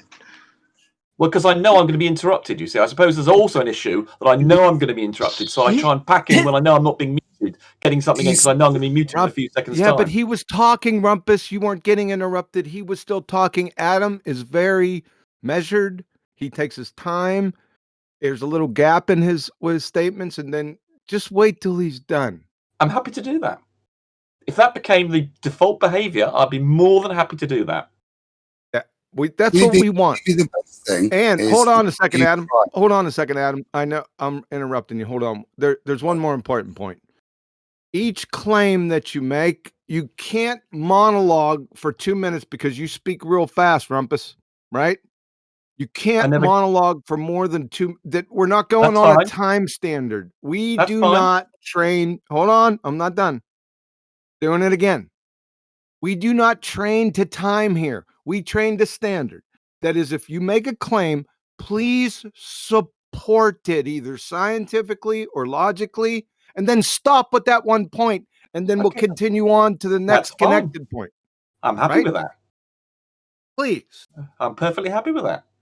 But I never get more than 4 words. I mean, in this particular No, situation, we don't here. want to go back to more than 4 words. Well, that's what happened. Let's It try also it now. doesn't help when you Okay. start off with ad homing, bro. Because a lot of times you come in and the first thing, oh, well, you guys are just so stupid or you don't understand.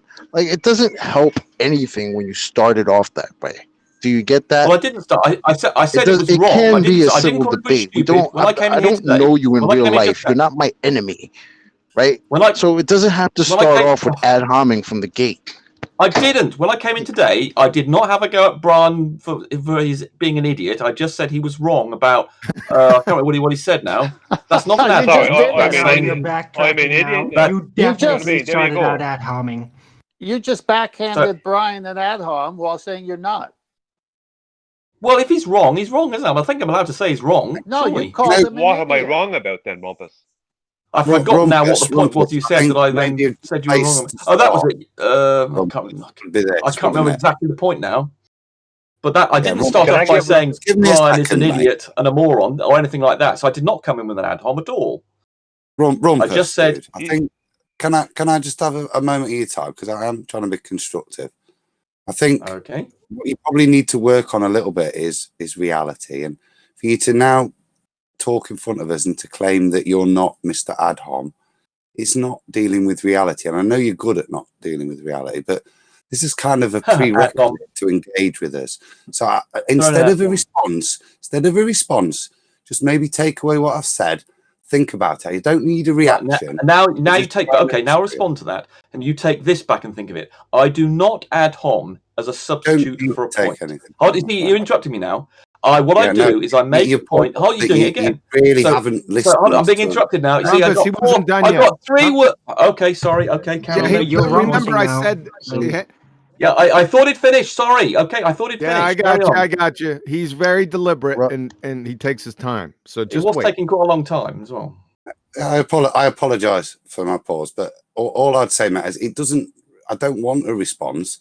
I just want you to maybe listen to what I've just said to you and realize that there are people here that you don't deserve a chance, but we're giving you one. And we hope you do have something to contribute. And we're asking you to try and work with us so that your contribution can be heard